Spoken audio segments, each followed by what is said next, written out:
Welcome, ladies and gentlemen. It is time for these drivers to get to playoff racing action. It's the first race of the round of 8 of our 2 races this round, where the drivers are going to be tackling the 1-mile course here at New Hampshire. And we are excited to give you all the coverage here on Freaky Fast Broadcasting. You're coming to join us here at the NAISCC Track Racer Cup Series. Like I said, the start of the round of 8. And before we get to more racing action, we got to give big thanks to all the amazing sponsors that help us here to cover this great Cup Series. Starting things off with the title sponsor, that at Track Racer, Refined Gaming. If you're trying to get yourself set up with some of the best racing rigs out there, also monitor stands, and as well, going to be topping it off with even finding yourself with the steering wheel, Track Racer is the place to go to finish or begin your racing rig here today. Track Racer, Refined Gaming, and as well, the Simbox Store. The Simbox Store, you really push our buttons. If you're looking to get yourself quality, handcrafted, affordable, and also pursuing to give you all the best simulated gaming action, well, get yourself a Simbox from the Simbox Store. They have been around for the nearly 2 years, giving you some of the best button boxes out there. You can get yourself any custom schemes. They've got their classic and also many of others where you can go purchase your button box on Amazon, Facebook, eBay, and even right now, here for 2022, they've got a website. Go to www.simboxstore.com. Use the promo code FreakyFast10 to get yourself 10% off. Freaky Fast to get yourself 10% off, excuse me, as it is the Simbox Store. You really push our buttons. Again, we're here at that of Loudon to see these drivers racing. Practice is done. Qualifying is here. And New Hampshire is ready to see these drivers hit the track. My name is Sam Dyer. With me here today, newcomer joining us here on Freaky Fast Broadcasting, it's Tom Bourne. And as well as always, it's going to be that of Robert Moyer Jr. running productions. Tom, thanks for joining us. We cannot wait for the racing action here tonight. Yeah, I'm happy to be here. It should be a good race tonight. Very, very tough track to get around. Setup's looking a little loose, so hopefully it's gonna really put the driver's skills to the test, and we'll see what happens. Yeah, that setup being loose, hearing that from these drivers during practice, and with it being loose, Tom, what are some of the things that these drivers can focus on going into qualifying where they've only got 2 laps to put down their fastest time? Basically, just trying to be as smooth as possible. Trying to get. Honestly, this track is a really tough track to pass. So you want to start up front, but also at the same time, you don't want to overdrive the car in qualifying to where you don't get a good qualifying lap. It's really going to come down to a nice balance of how people run and see what they can put down. As putting down, you see the 5 coming across the line, going to be that of Dakota Moniz, who was not able to move on to the next round, got cut off at the round of 16. We've had ourselves 8 drivers hungry and wanting to still race for a championship. As you see the 5 get extremely loose there, able to hold on the back stretch. But you see the ticker coming through. Mark Whitley top of the board. Brian Johnson going to be second. Those are going to be your heavy hitters here tonight. As you see Dakota Moniz going to be coming around the bend. This 5, like I said, had a little bit of a squirreliness out of turn 2, and this time around, see himself come across the line 11th on that first lap. And looks like 11th is where he'll stay, not gaining any time. As we take a look here at our some other drivers having some issues. The 24 off track, going to be that of Martin Morales. Going to be trying to see if he can reset, get back out there, put a lap down. But a little bit of a smaller field here tonight, Tom. Only that of 19 drivers logged in. But we do have all of our championship 8 still here. Ryan Johnson, Zach Hall, Vincent Sora, Thompson Jack, Cedric Hunter, Nick Crawford, Mark Whitley, and Eric Kralik, going to be your 8 drivers still racing for a championship.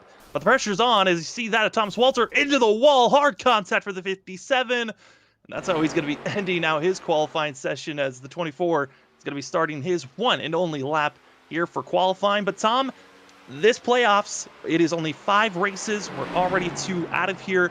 This round of 8 is only 2 races here at New Hampshire, then Talladega. The pressure's on for those 8 drivers have a good finish, as there goes the 24 again out of turn 2. Yeah, it's definitely, when it comes down to playoff racing, you really can't have any big mistakes. Granted, it is sort of a smaller field than what this series has usually brought to the table. You can have a little wiggle room for mistakes, say finishing outside the top 10 or, wrecking the car. But really, all the playoff drivers should be focusing on getting the best finish possible, taking care of their equipment, taking care of the tires throughout the race, and just overall being there at the end. Because if you wreck it on lap 2, then there basically goes any points that you could possibly gain. No fast repairs tonight, so everybody's got to make sure they take care of their equipment. Now, no fast repairs was something that was added in the beginning of this season, and just that of Dover, which was race number 6 of this season, kind of changed a lot of how this racing factor was. So with no longer having that safety net, a lot of these drivers went with more of the safer approach. As we saw there, Martin Morales kind of decided to park it and stay put. 50 seconds left before qualifying is done. You can see on our ticker where the drivers are currently. Only 15 of our 19 hit the track. And so I'm looking at our top 8, our championship 8 that are still hunting for a championship. A big surprise, last season champion Cedric Hunter is going to be back in 14th. That 13's got a lot of work if he wants to get up front and have a good finish here, because he's going to find himself in the middle of the pack at 5th in points coming in here tonight. One position outside looking in. He wants to be inside of our front 4 going into next week. Yeah, but you know what? It is a long race. 150 laps around this place. The laps will tick by quickly, but at the same time, he does have a lot of time to get up to the, in the top 10, in the top 5. Only 4 sets of tires in the pits tonight. I don't think they're going to be using let me rephrase. I think they're going to be using all of them. It just matters on when they're going to use them. If it goes green, maybe they won't use all of them, but you know what? It's going to come down to who can save the set of tires for the end. Tires are a huge deal in this car, especially at this track. And honestly, it should shape up for a good race. We're excited to give you all the coverage here again on Freaky Fast Broadcasting. My name is Sam Dyer. He's Tom Bourne. Robert Morey running productions. And the drivers, qualifying's done. It's time to take a look at our qualifying results. Getting the pole position, going to be that of Mark Whitley in the 77. Vincent Sora in 2nd place with that of Brian Johnson. Tom Sinchek. Zach Hall in 5th, with Nick Crawford in 6th, Danny Cochran in 7th, Aaron Kralik in 8th, 9th goes to that of Kyle Rochelle. Finishing out your top 10 is going to be the 57 of Thomas Walter. Rest of the grid goes to you, Tom. Yeah, Maurice Gamillion starts 11th. James Tramos will start in the 12th position. Dakota Monez will start 13th. Cedric Hunter, the lone playoff driver outside the top 10, he will start 14th. Ryan Lewis, the last car to put down a time in qualifying, will start 15th. Ryan Bird, the first car that didn't put down a time, will start 16th. Martin Morales, 17th. Sean Huffstutler will start 18th, and James Loveland will round out the field in the 19th starting position. 19 drivers going to be starting here tonight, as it's the Loudon 150 for these drivers. First race of 2. And Tom, the pressure is really on. You cannot have a slip up here as the drivers get ready to go get moving. But, I mean, think of this round. This is the first round seemed pretty tame compared to this round. The first round was Richmond, where Vincent Sora got his win. Then we went to that of Kansas, saw Brian Johnson get a victory there.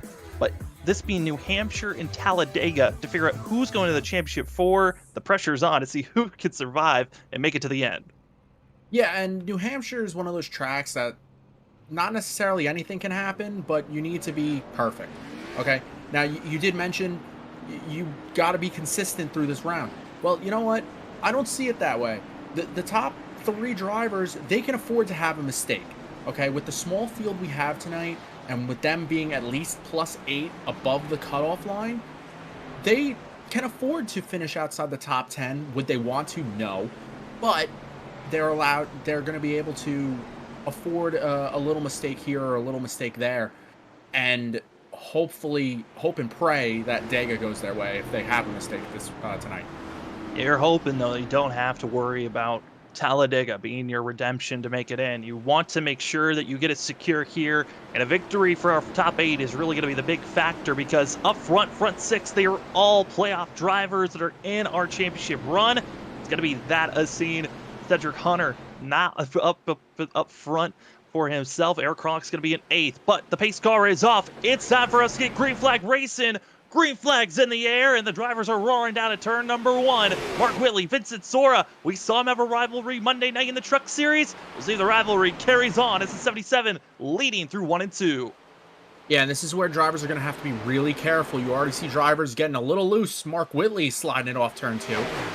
Tires are cold. You got to make sure you get those temperatures set like up to speed and everything to make sure that the car gets a little tighter underneath them.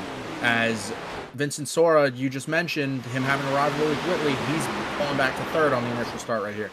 We'll see if he's trying to save those tires in the early going, who's going to get aggressive, who's not. But right out front, it's Mark Whitley of the 77, Brian Johnson, who dominated this race. The only time that this series has come to this in New Hampshire was last season for season 3, where Brian Johnson led 126 laps of the 150, winning and getting the pole that race. Didn't get the pole here tonight, qualified third, but you can already tell there is speed in that 28 machine. Yeah, the 28 machine, he had practice speed. He had qualifying speed, and hopefully he can just keep it together for the race. Like I said in the pre-race, long race, be patient right now, as the front two look like they're starting to pull away from Vincent Sora in third. Starting to pull away from themselves as we fall back to fourth place. A driver that's trying to get redemption as see Brian Johnson slowly marching in. But I want to talk about Tom Sinchek here for a moment, because Tom Sinchek had a very fast car here last season, but got caught up with a wreck with a lap car. That lap car's not racing here anymore, but Tom Sinchek, he is trying to go for redemption. Could not race for a championship, and trying to do so as we move back up front as Brian Johnson's finally got to the quarter panel of Mark Whitley, and it's all about here into turn number 3, the 28. Brian Johnson trying to go for his 6th win this season and trying to get the lead over Mark Whitley out of turn number 4. It's the 77-28 side by side going down the front stretch. Yeah, it's going to be very hard to pass on that inside lane, whether you have new tires or old tires. You saw Whitley come off turn 4 with that preferred line to hold the 28 car back, and he's going to do the same thing right here off turn 2. Wasn't able to clear him there, but it's going to take about a lap or 2 to try and pass, and this is where drivers can get into trouble. They get Yellow flag, Tom. Oh no, it's going to be a driver spun around on the back stretch and almost saw Brian Johnson take the lead. It's the 57, Thomas Walter, bringing out this yellow. You know, I talked to him before the race. He said he was just going to try and stay relaxed and try and just keep the car going straight. Unfortunately, within the first 5 laps, that didn't go as planned. No, it really didn't, as drivers catching up to the pace car. For Mark Whitley, Brian Johnson, this has got to be one of those races where they're going to have to pick and choose, as we do not have the replay. It was a self-spin by the 57, bringing out this first yellow of the evening. Luckily did not get into any of the wall, so the damage not terrible for the 57, but he's going to have to go all the way back to the end of the line. We'll see how he attacks here as drivers playing a little of a possum, not coming into pit road. But a couple of drivers might be, and no, everyone's going to fake it and not coming in. Yeah, we only ran about 5 laps under that green flag run. I don't see anybody coming in, taking tires. Maybe fuel only, just if they get a long green flag run to go farther. But I don't see them taking tires this early. Well, if anything, fuel could have been a decision for these drivers to take, as coming into tonight, they're going to be seeing this field. We do have a stage break at the end of lap 60. Still along quite a ways from that lap when we're going to be seeing that stage break, where only the top 5 get those bonus points. But I think topping off's not the worst decision, and 2 drivers did take that opportunity. Going to be that of Ryan Lewis, as well as Sean Hutstetler, going to be coming into pit road, going to be topping off with fuel, going to be at the tail end of this field. Right now, top 5 is going to be Mark Whitley, Brian Johnson, Vincent Sora, Tom Sinchek, and that of Zach Hall. Going to be your top 5. But, Tom, we had a little bit of a green flag run. Almost saw a pass for the lead. But what is Brian Johnson going to have to do if he's going to have another opportunity like he did to make this pass? I think he's going to have to do exactly what he was doing. He was hounding the 77 for those 2 laps of the run. And ultimately, I think he was going to make the pass within a lap or 2. But before the caution came out, like I was saying, people are going to get frustrated because it's going to take multiple laps to make a pass here, especially on a fast guy. That's when the mistakes can happen. You drive it in too deep, you lock up the tires, wheel hop it, whatever. This track doesn't have much banking. So if you get too low, you know, it's basically flat track. And they got to be really careful to not get too low onto that bottom groove. The preferred groove is 2nd to 3rd lane. and ultimately just keep the car underneath him. And for Mark Whitley, he's got to be careful. He's kind of been notoriously known all season long for a driver that burns off these tires early and gives Ryan Johnson, Vincent Sora, and others behind an opportunity to try to come around and take the lead. As we're seeing the pace car rolling us around, getting ready to go green once again. This is the NAISCC Track Racer Cup Series, the start of the round of 8 here for these drivers. And Mark Whitley's got to get the loud pedal going. We are green. And Brian Johnson caught sleeping side by side now for second place.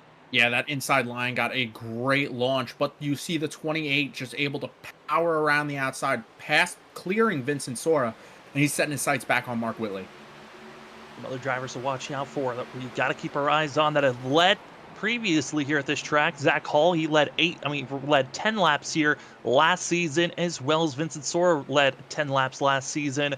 Nick Crawford led a couple of laps when we had some green flag pit stops. We'll see if the 11 can find a little bit more speed, as he has found a couple of wins for himself. But up front, our top 3 single file, it's the battle for that of 4th place, where Danny Cochran is on the move, one of our biggest movers so far, up 3 positions. And also behind them, you see that of the 1, Kyle Rochelle, Zach Hall. They're still battling around, as here comes the 1, diving it down low into 3.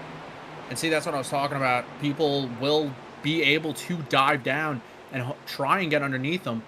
And it doesn't look like Cochran has the car underneath him just yet. You saw him get really loose out of 2, and I just don't think that his car is ready to be where it is. I think I've raced with him before. He's always really good on the long runs, so he's probably a guy to watch out for if this race goes green. Seeing a couple of other drivers around the 2. Kyle Rochelle, Mr. Aggressive. Here, if Gregory Schall's not in the race, it's usually the 1 that's in my mind. Got to watch out for. He might be making some big moves. And up front, still that of Mark Whitley, and that's also Brian Johnson moving ahead. Well, some other drivers that need to be making some movement forward, as we're actually going to go back up front. As Brian Johnson, he's right back to where he was before the yellow came out. Quarter panel, then has to follow behind. Tommy's setting up for this pass, and you can just sense the 28 wants that lead in clean air. Yeah, I think once the 28 gets to the lead, I think he's going to set sail. I think Whitley's just a sitting duck at this point.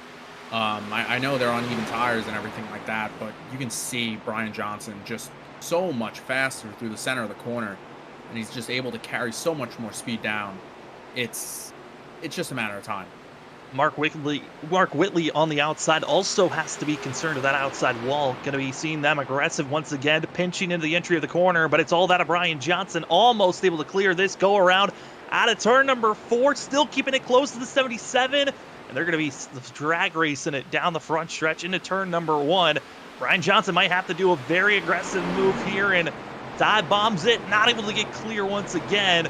But it looks like Whitley wasn't able to get back into the throttle. It's Brian Johnson out of the corner, but that outside lane, Tom, you noted on it, the defensive line just is able to keep Mark Whitley in this battle, even though for a quick moment you thought it was all over.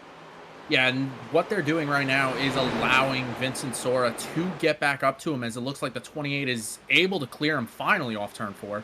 But as that's going on, that's wearing out their tires, and it's just going to make the car looser as the run goes on. You're going to lose grip, and you're going to see the car sliding around a lot more, as just from them battling side by side alone for those 2 laps, Vincent Sora caught 0.2 of a second. We'll catch those 0.2 and also start to make some moves forward. We'll see on this upcoming time, as I'm going to keep my eye on the laps. On the lap times, who's running some of the fastest lap times of the field. Currently, Brian Johnson finally got that clean air. He is the fastest driver on track. And no surprise, Tom, you noted on it. Just the way that he was driving around Mark Whitley, you could sense there's a lot of speed in the 28. Wants to win again here at New Hampshire. And what pressure relief that would be if the 28 gets a win here. Does not even have to worry about having a bad day going into Talladega. He already came in here with a major bump and boost of points with the great finishes he's had all season, as we're right on board the back bumper of the 15 of Vincent Sora. Brian Johnson's looking good. Trying to, again, go for another win this season. He's already the most winning driver of the season, trying to go for win number 6. But a couple of other drivers that have found themselves in victory lane. Vincent Sora, one of those, finally broke almost a year-long drought, I should say, and getting himself a win. He's one of the hottest drivers currently once we got into the playoffs, and he's trying to keep that speed. As you see the 8 of Tom Sinchek, champion of Season 1 and 2 here for the NAISCC Cup Series. He continues to hound that of Vincent Sora, but there's the 2, Danny Cochran. He's also in the mix here. 3rd, 4th, 5th, coming out of turn number 2. They're still stacked on one another. Yeah, and it's just going to get more and more racy as this race goes on. People using up their tires too early in the run, people saving them. You're going to see people coming and going all night long, but they're definitely going to have to do something different to make sure they finish in front of that 28 machine. Now we're on the front bumper of the 2, and now inside of this of Danny Cochran. Getting right on the back bumper. And Tom, I mean, we saw the advantage of getting on the gas early, but look at that, something we don't usually see that often. Getting onto the apron on the exit of the corner. Danny Cochran trying anywhere to find some extra grip. Yeah, and ever since iRacing did this update, they really made it able to go down to the apron and find that extra grip to gain about a tenth, 2 tenths here and there. I was never a fan of doing that. I was always a fan of running the middle line and, you know, making sure I'm as straight as possible coming off. I just felt like the car got too loose down there, but I guess these guys are okay with it. And as you see, battle for 3rd now. The 8 car is underneath Vincent Sora for the position, and Danny Cochran's trying to stick his nose in there also. And they've also absolutely shrunk down, catching up to our front 2 as they're starting to get a little bit more dicey with one another. Our top 5, incredibly, all within a second of one another, almost 3 wide racing. Here comes Danny Cochran to the inside of the 15. Vincent Sora having some issues. We go aerial view, get a better look at this battling for 3rd place. And the 8 holds on strong, but Danny Cochran's finding the speed on that second groove, then arcs it down on the apron, gets the launch out of the corner, and this is where he's finding that advantage. But, oh, you just see the 8 gets the better run out of the exit of the corner. Yeah, Danny got loose in the middle of 3 and 4 right there. Wasn't able to put the power down, and that's really what hurt him underneath the 8. And that's what I was alluding to earlier. Like, it's going to be looser, but it is faster. And while they're doing all this, they are running down the front 2. Yeah, they were running down for the past about 2-3 laps, just doing a great job catching up. But I think it's that aggression you were noting on of tire wear. Watch out for the tire wear. We saw that of Brian Johnson, Mark Whitley. In that first stint, yes, it was only just a handful of laps before we had our first yellow. As you see Danny Cochran, very aggressive on the entry of the corner, going with a dive bomb move, gets back on the throttle and confirms that pass for 3rd place. But I'm getting concerned for Mark Whitley and Brian Johnson. Maybe they did push it a little bit too hard on that first battle before the first yellow came out. And now they're feeling that repercussion of a little bit of grip that they once had. It's dissipated, and the group are battling for the lead. Hey, it might be now a 3-horse battle as Danny Cochran's on the move. And you know what? Danny's got nothing to lose here. He's not in the playoffs right now. All right, I know Danny pretty well. All right, he's going for a win. He doesn't care what happens, if he brings home the steering wheel or the trophy. All right, he wants a win. If he's not competing for a championship, he's going straight out, trying to dominate the race. And ultimately, you see it here, he's up 4 positions already from the start of the race, and he's looking for more. Looking to gain anything and any success that he can. And, you know, speaking of successes, the drivers are closing in. You see down with Tom Sinchek with his success trying to get a little bit faster, but one of the fastest drivers on track, Zach Hall, saw him fade, kind of saving up those tires. Now doing a late run, running about 2 tenths faster than our leader and almost 3 tenths faster than some of the drivers up here. And that lead pack gets closing in once again.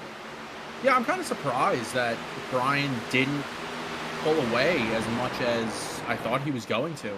He looked fast, but I guess it might just be a short-run car. I don't know if he's saving some stuff, feeling stuff out. But we're almost halfway to the stage already. Like you said earlier, Sam, is we got a battle for 2nd place, Mark Whitley and Danny Cochran. I don't know if everything's okay in that car. I mean, he certainly is able to hold on for now in the 28, but you could tell Mark Whitley overcooked those tires. Danny Cochran's now on the move, going to be making that pass easily for 2nd place.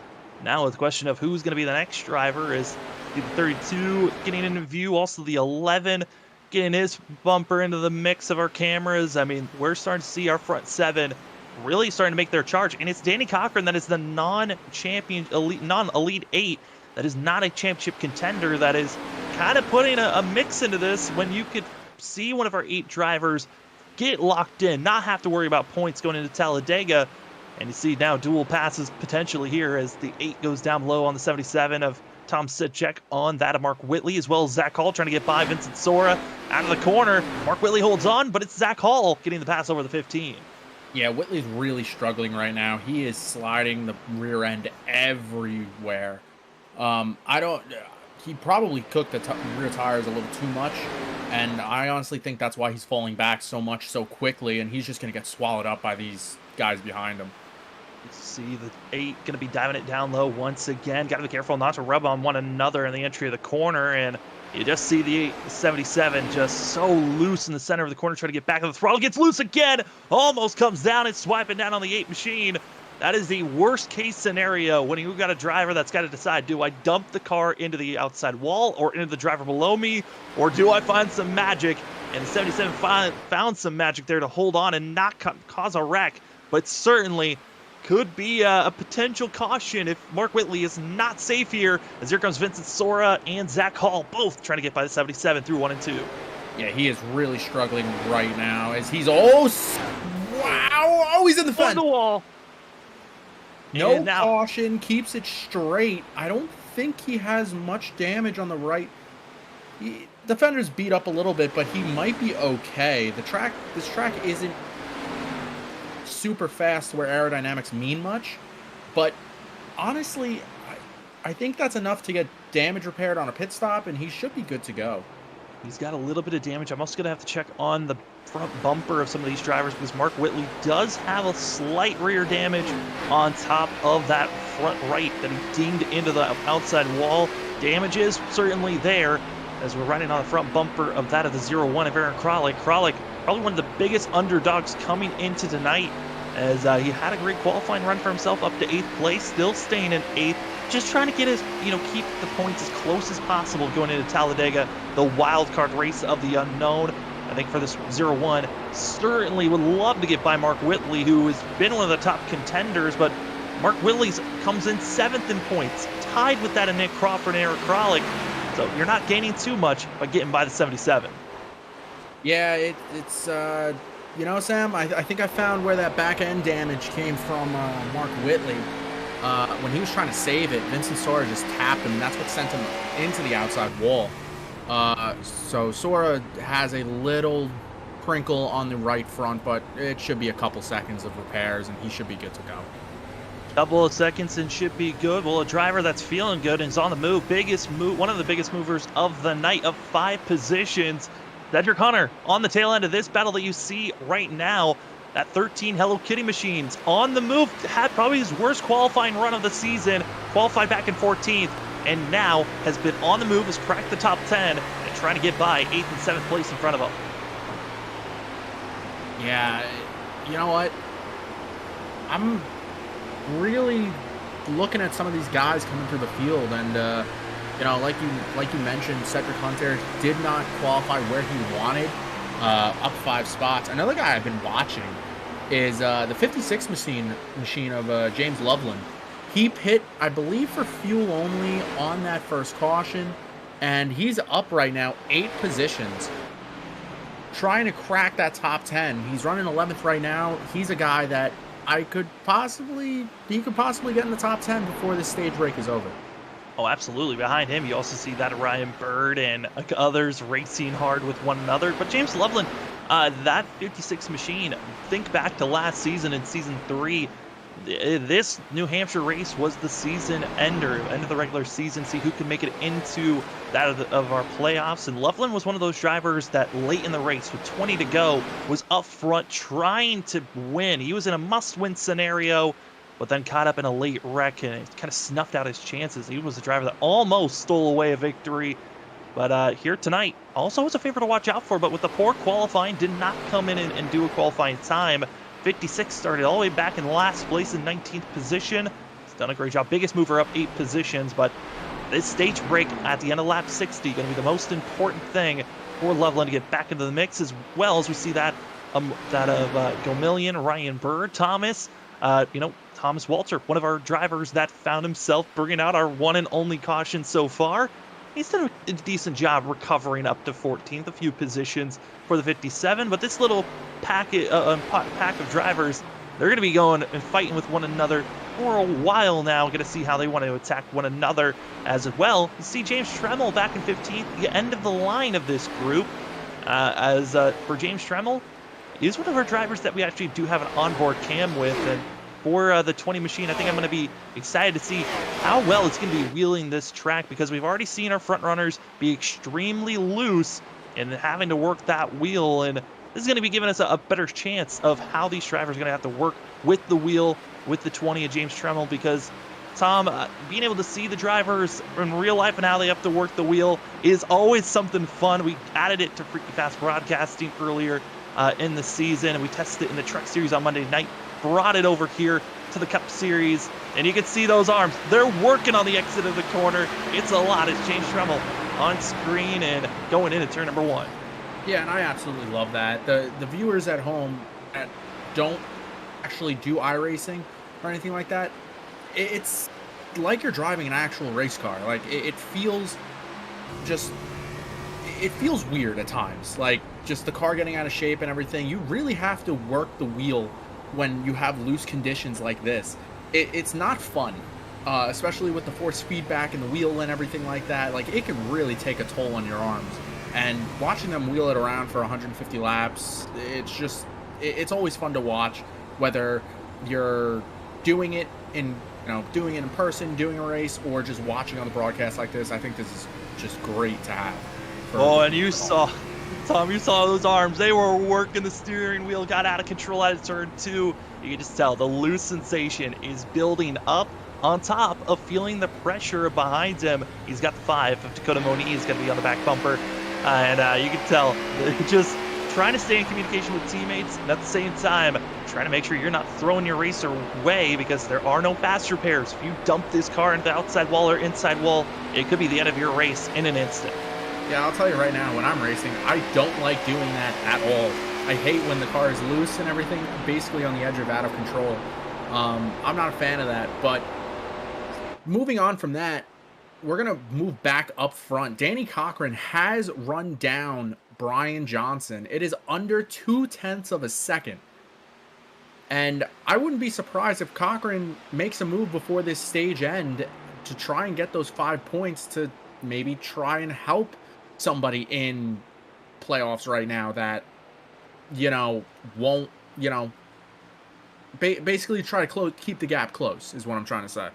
Yeah, I mean, this is one of the best runs that we've seen from Danny Cochran this season. His best finish was 5th place back when we were racing at that of the Nashville Fairgrounds when we were there for these drivers. It was a chaotic race, gave the 2 an opportunity to get himself up front. But Danny Cochran now up in 2nd, looking for his 2nd top 5 of the season, and one of his best finishes that could give him a win and finally say that he's a winner in the NAISCC Cup Series. This too, giving himself all the opportunities now, but Brian Johnson, he's just being so smooth. I don't think I've seen the 28 really slip up that much, but he certainly, at times seems a little bit slower, maybe saving those tires. But Tom, we're seeing drivers that are being aggressive, like the 2 of Danny Cochran, going up against a driver that's figured out a way to win here previously. We'll see if he can find his way back to victory lane as the smooth machine of 28, Brian Johnson, leads so far.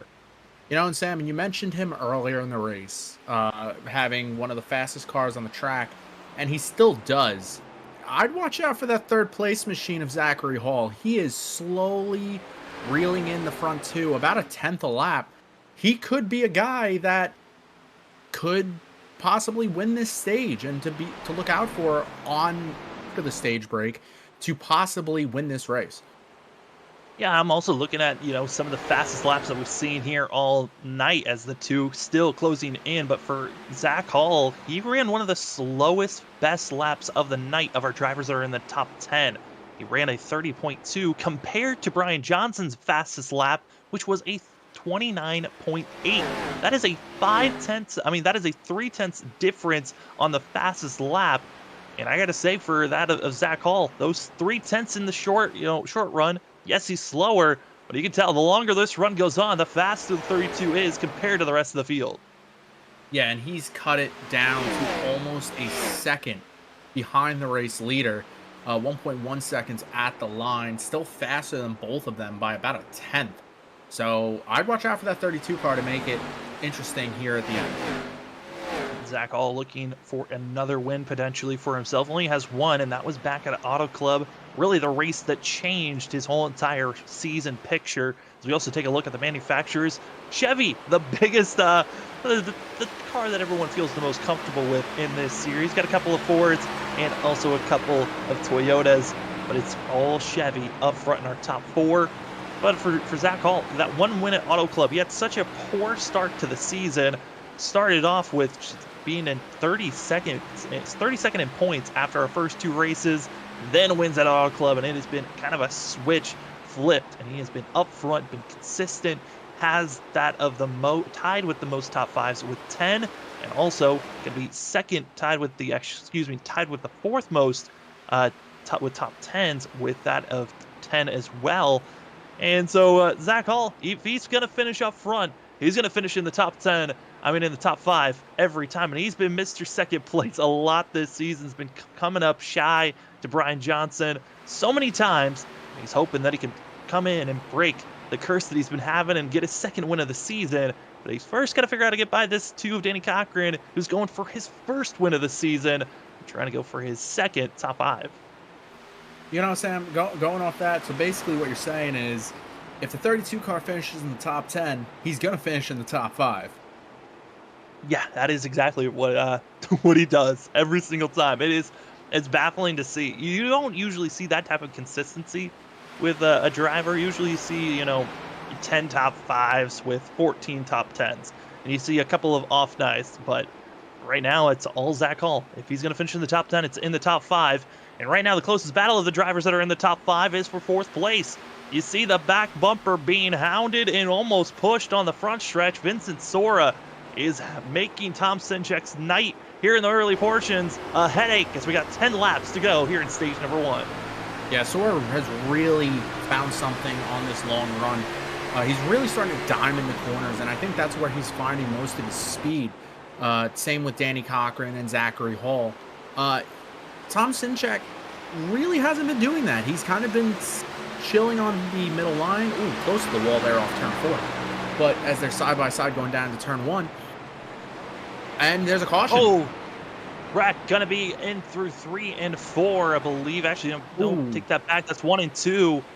And it's gonna be Dakota Moniz and Sean Hutztetler gonna be the 2 drivers involved in this one. And Tom, this yellow now is going to be putting us in a shootout zone for these drivers. Now the question is, do you come in, take tires, or do you wait until the stage break to come in and take tires? And who wants those bonus points the most as we take a replay of this incident that brought out our second caution of the night? As we see Sean Hutztetler in the 94 going to be running low, and the 5 is going to be the driver to watch out for. Going to be coming down, battling, and looks like he got a little bit of a tap. Yeah, I believe that was the 44 machine of Maurice Gomillion. Just getting into him, going down to turn 3, and unfortunately, that's how it goes sometimes. Maurice Gomillion making the tap on the 5, Dakota Moniz, and Dakota spun around, and you saw there just nowhere to go for Sean Hutztetler. That's one of the more kind of demoralizing incidents to be a part of, I would say, Tom, as Tom Sinchek not coming in. A little bit of a checkup by the 15. Almost making contact with that of Vincent Sora, but a couple of drivers, I threw it out. The potential of deciding to stay out for this shootout. Who really needs those bonus points and who doesn't? If you're coming in to take tires, you want these bonus points bad. And if you're staying out, you want fresh rubber for the long run after stage 1 is done.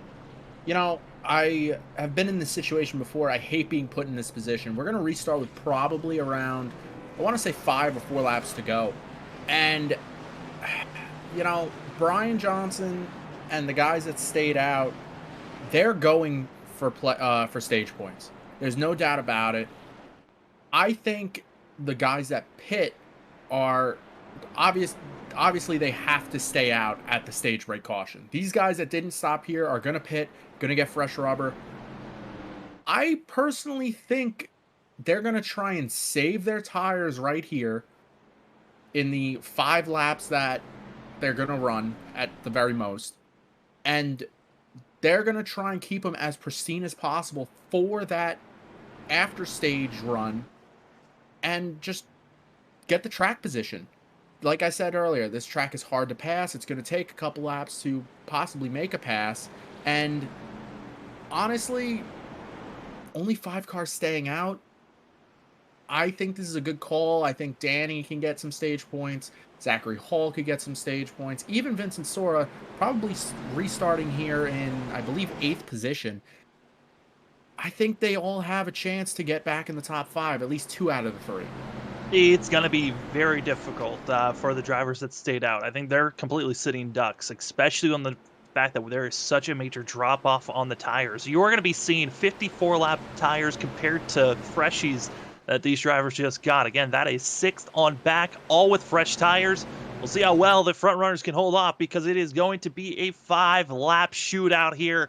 Who's going to get stage points? Only the top 5 get it. Pace car is off. We're green. It is playoff racing action for the round of 8. And right now, Brian Johnson, Tom Senchek, Nick Crawford, they all want the bonus points this bad. But can they hold off the fresh rubber from Danny Cochran, Vincent Sora, Zach Hall, going through 1 and 2. It's 3 wide. Back for that at 5th place, coming out of turn number 2. And this is where it can get really troublesome. A lot of these guys that don't have fresh rubber, they're going to be in the way of these guys. They have to go. Like, if you want stage points, you got to go right here.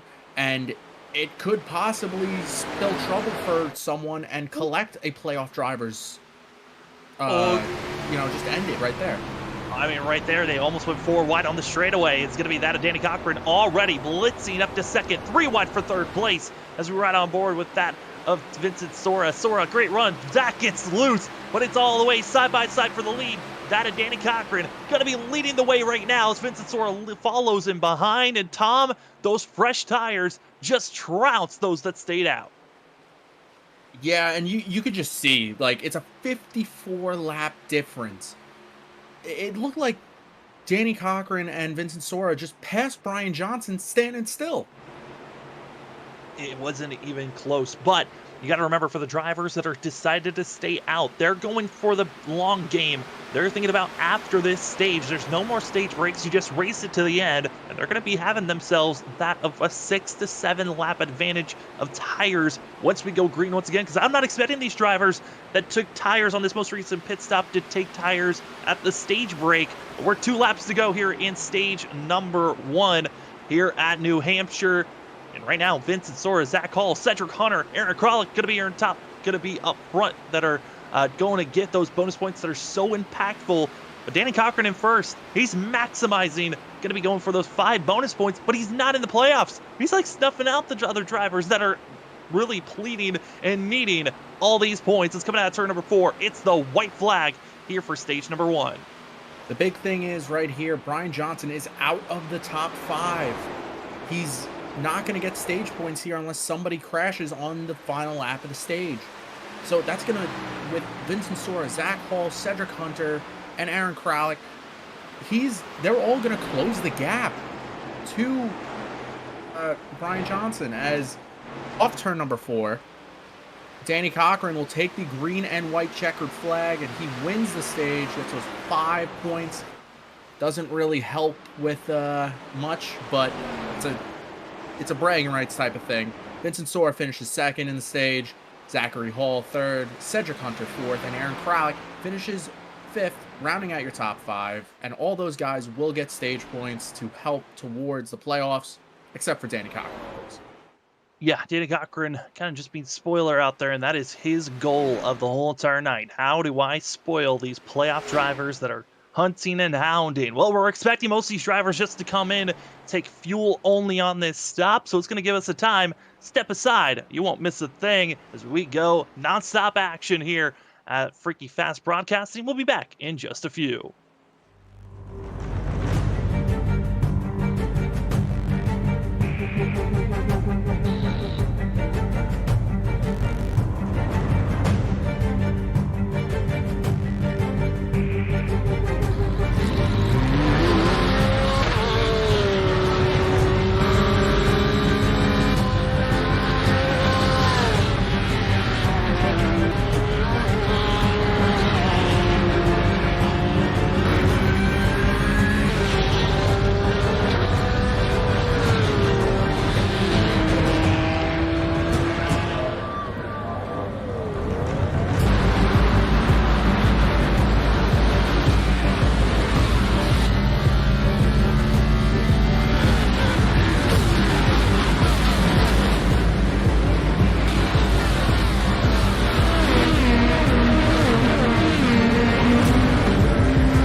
Well, you didn't miss a thing, but oh god, is it about to get crazy, because they're going to be 3, 4 wide out of the corner at turn number 2. Stage 1 is done, and it's all for us to race it to the end, as we're going to be seeing Cedric Hunter in the pink machine. Hello Kitty trying to dive it down low, but it's all Zach Hall up front, as they're 2, almost 3 wide coming out of the corner. Danny Cochran did take tires, and Tom, I think that's going to be one of the biggest things to watch out for. The drivers that decided to come in and just top off was only James Tremmel and also Maurice Gomillion. The rest of the field, some have already used 2 of their 4 sets in pit road.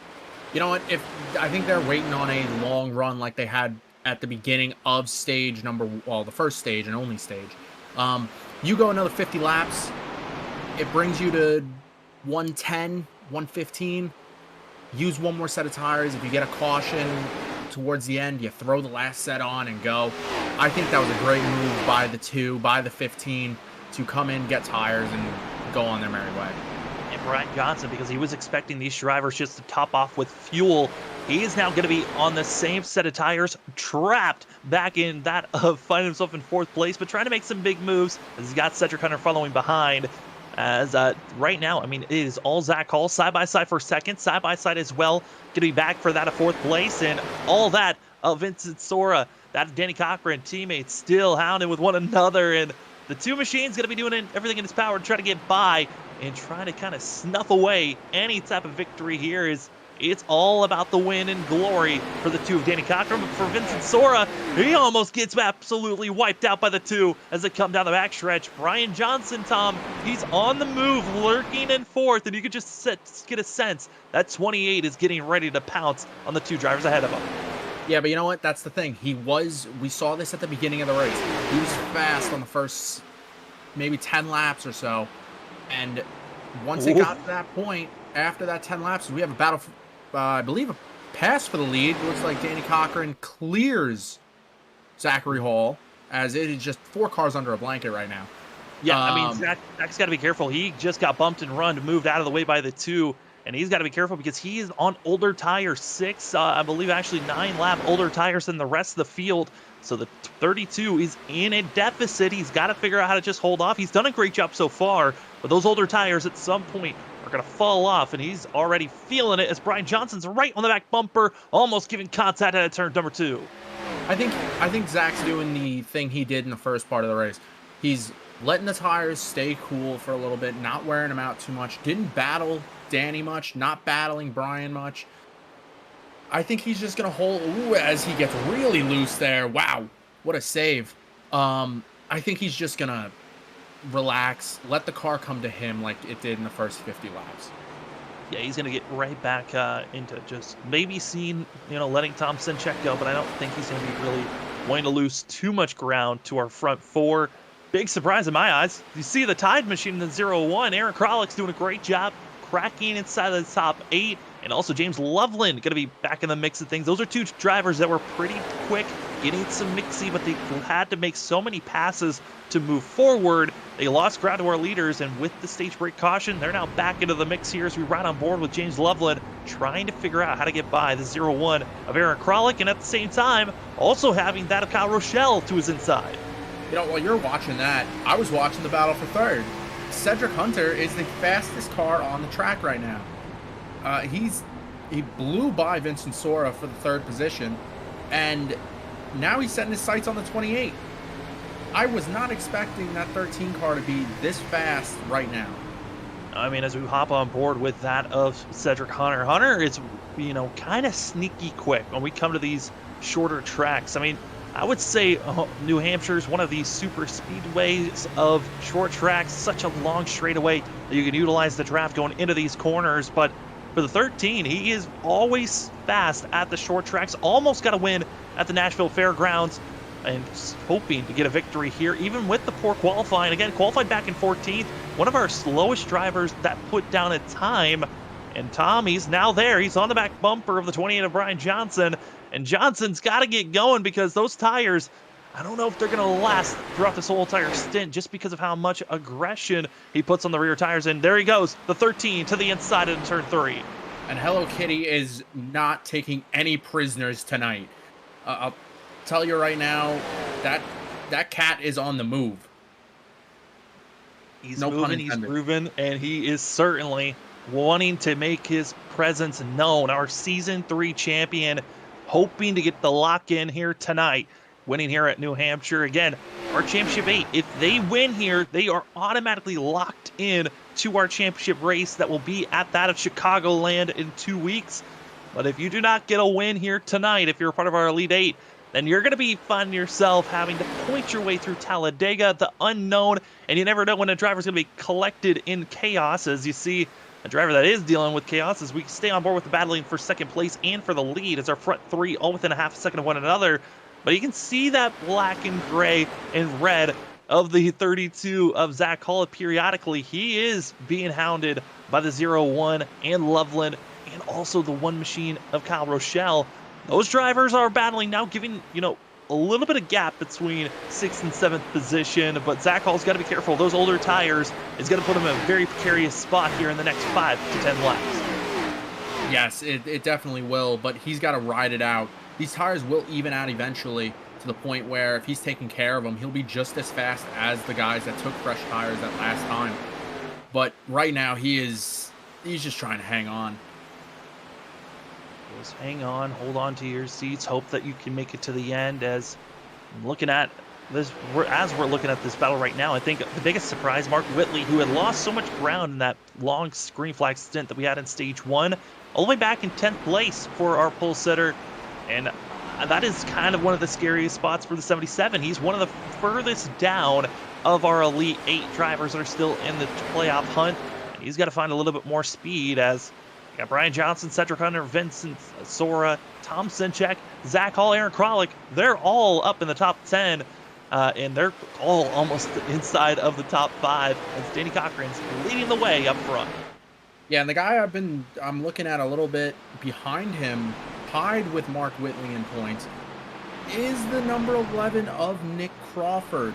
He started 6th, kind of been up and down this entire race, hasn't made any big moves. He's just trying to get by these guys as clean and as patient as possible, and I wouldn't be surprised if he comes out here with a solid top 10. Yeah, I mean, that's all that you can do is try to salvage as many points as possible and hope that you're close enough to make a big move, because Nick Crawford has a lot of pressure on that 11 going into next week at Talladega. As you're seeing side-by-side, Kyle Rochelle in the 1, the 77 of Mark Whitley, they continue to hound off one another. But as this is going on, I mean, you can see the 11 trying to pick and choose. Where does he want to go? Almost put it in the middle and decides otherwise. That was a scary situation as well behind them. James Tremmel in the 20 gets out of shape. It is, we're starting to see a little bit of a change here of the drivers that were too aggressive in this early portion of this run and those that have been patient. Yeah, and you know what, Sam? The track is really cooling down. All right, when we started the race, the track temp was 110 degrees. It's down to 94 right now, and what that means is when the track cools down, there's more grip in the track.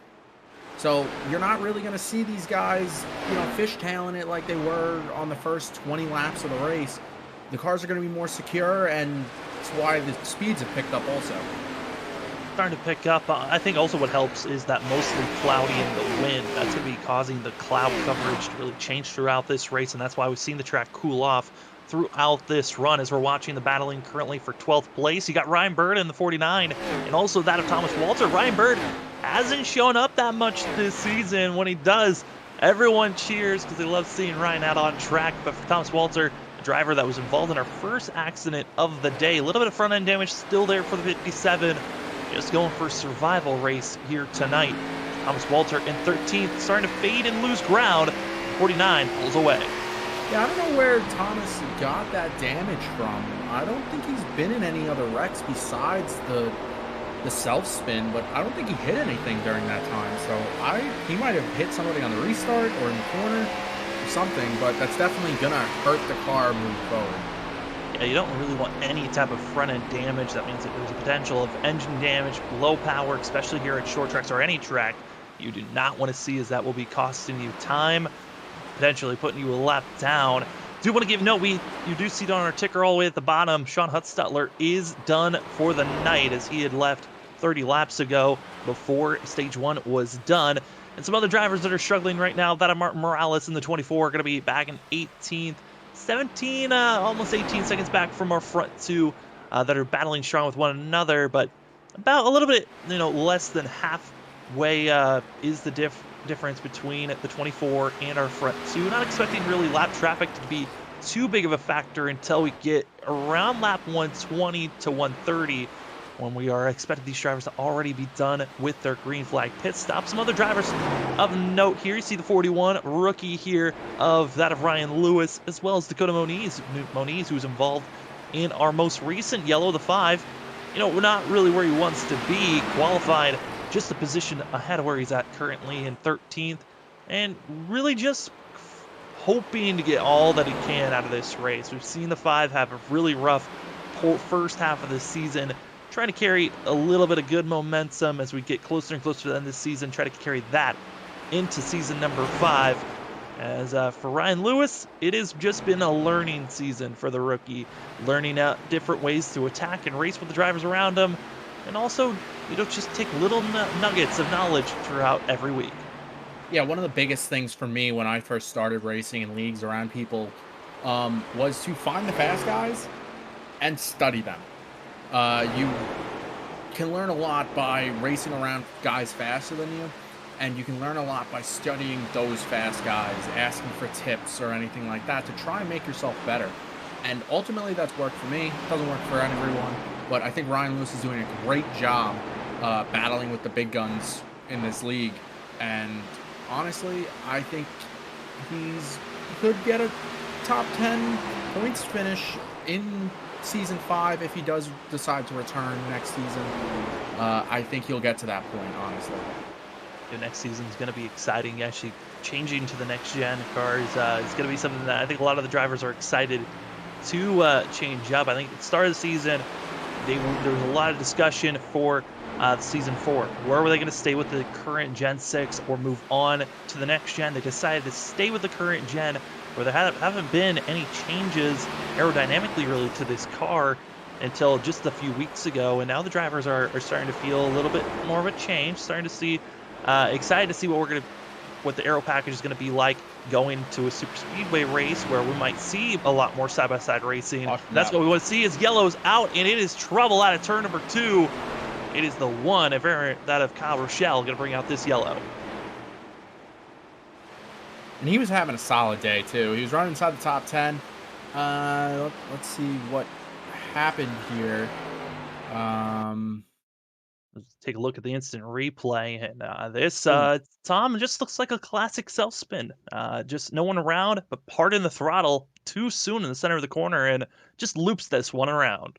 Yeah, he just got into the throttle a little too much, maybe hit the seam wrong, and once you're spinning, either lock it down and go for a slide to the inside, or gas it up, try and do a 360 and hope you don't hit anything. It's always when you are in that drifting, I think for a lot of drivers, it's always you're trying to save it, trying to keep the car straight. That thought of just put it in a spin, I don't think many drivers really think about that aspect of something that you can try, as pit road is busy. Everyone coming into pit road to get service done. Not going to be surprised by most drivers coming in and taking fuel and tires, as everyone still had about 2 sets to work with. Zach Hall had himself 3 sets to work with coming into pit road for the 32, so he's got some options to work with for himself. But Tom, I think that wreck avoidance, or just how to wreck and not get more carnage and damage in your car, always a factor that drivers usually don't bring up or think about. Yeah, it's kind of a how can I put this? It's kind of a moment, like in the moment type deal. You got to take into effect, like, if anybody's around you, is, where you are on the track. If you're on the bottom, it's kind of easy to just spin it around, not hit anything. But if you got other cars around you, sometimes it's just better up to lock it down. The worst thing you could do is overcorrect the car if you're trying to save it and go right into the outside wall. Something you hate to see. Well, we are now under a caution and giving us a little bit of a break so we can talk about some more amazing sponsors for us here at Freaky Fast Broadcasting. One of our longest sponsors that we have here is going to be that of ButtKicker. Feel what you've been missing. When you talk to some of the pros, when the pandemic started back in 2020, heard a lot of them talking about how the feeling and sensation of the car rumbling and feeling that and how really to adjust your racing. Well, getting yourself a game or two from ButtKicker can give you that sensation that pro drivers always talk about. They feel like they're lacking when they go sim racing. That's why ButtKicker is one of the better places to go to give yourself even more of an enhance while racing. If you go use our promo code FreakyFast20, get 20% off getting your game or two from ButtKicker. Feel what you've been missing. Up front, drivers are stacked up and ready to go. Pace car lights are off. We're going this time. Gonna be that of Brian Johnson, Danny Cochran, Cedric Hunter, Vincent Sora, and Thompson. Check your top 5. Ready to go racing. You see the Barney the Flagman's arm is ready. The green flag's up in the air. Pace car pulls in. And it's time for us to see if we can finish out here at New Hampshire because we are green. And Brian Johnson, a great launch. But Tom, it's that outside lane once again caught sleeping. Yeah, I don't think there's much grip on the outside on these restarts on the cold tires. Honestly, the leader can go whenever the pace car pulls in, and ultimately, that's really going to give whatever line the leader's in an advantage. That's why you see the inside lane has been picked by the leader every restart. That's why you see the inside lane really getting a good start every time we restart, as we are almost 3 wide for, I believe, 7th place. That was Nick Crawford, Zach Hall, and Aaron Kralik. Everybody just trying to get as many positions as they can on these new tires. Yeah, I mean, they're trying to gain anything possible. This is the closest they're going to be on these restarts, so gain those positions. As Nick Crawford, a driver that felt like he was trapped all the way back around that of 13th place for a second there. Now going to be up in the top 10, up to 7, trying to make these big moves as Aaron Kralik's falling back to 6th. At 0-1's got to find a little bit more pace to start moving forward as Mark Whitley to the inside of that Nick Crawford. Seeing this battle for 6th place, interesting to see as they're 3 wide. Ryan Lewis thinking about trying to make a move on the outside, and it is constant chaos as the 49. Got to be careful getting up to the outside wall, especially with the drivers around him. You never know what's going to happen. Contact, there they go. No other drivers get collected into that somehow. Thought Ryan Lewis was going to pile in, or even that of Martin Morales, but they're able to stay out of the way. It's just the 49. I mean, it's the 1 as well as the 49 and Tom. That could have been a lot worse with them contacting where they were. Oh, absolutely. You saw it live here. Just lots of not a lot of place to go, and people trying to fill it way too much. Looks like right here they're about to go 3 wide, going down into turn number 3, and the 57 car. I think he wasn't expecting the 1 to be 3 wide with a car on his outside and just gets into him. Great job by the 1 of Kyle Rochelle and the 49 of Ryan Bird to not hit anything. They didn't back it into the wall or anything, so great job by them, and they should be good to go. Just slap a new set of tires on and they'll be good. Good to go as some drivers thinking about coming into pit road. Going to be that of Mark Whitley as well as James Tremmel. Maurice Gomillion and Kyle Rochelle are going to come in. We'll see if they get tires or not as we're getting inching closer and closer to 100 laps in to 150 lap race here tonight. Tom, I mean, amazing save there by Ryan Bird, but what a race it's been so far for these drivers up front. Got to see a couple of different strategies since, coming to the end of stage 1. Kind of put everyone on an off foot where they were in track position, but now we're starting to see drivers kind of immediately back to where they were at the start of this race, except for 2. Danny Cochran up 5 positions from where he qualified, and one of our biggest movers, tied for the biggest mover, I should say. Cedric Hunter up in 4th place, up 10 positions. James Loveland back in 9th, up 10 positions as well. But Cedric Hunter, what a great job by the 13 champion from back in season 3 last season. He's trying to go for back-to-back, just like how Tom Sinchek did it just for the first 2 seasons here. And we see the Hello Kitty machine gain any more spots to finally be leading, because that's been the struggle. He's gotten up to 3rd, he's gotten up to 2nd, but making the pass for the leads where he is stalled out so far as the pace car lights are off. We're getting ready to go green. Yeah, and Sam, and you mentioned it. He has done everything right. He's been patient. He's just been waiting, biding his time, picking his moments. And that's resulted well for him as he's running 4th right now. Going to be in fourth position, and some other drivers of note. Again, already noted on it before, but want to say it again. Sean Huttstutler, our one and only DNF of the night. We've got ourselves 18 drivers, all still on the lead lap. Haven't seen anyone go a lap down and still on track. Sean Huttstutler just caught up in our second wreck of the night and called it a night after that. For the drivers up front, they're getting ready to go. Pace car lights are off, and this is it for these drivers.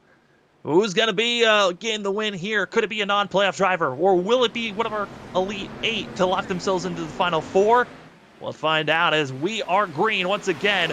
Brian Johnson able to get a great launch, but got to give credit to that of Danny Cochran. He did also a great job on that launch, able to keep in line side by side for that third place.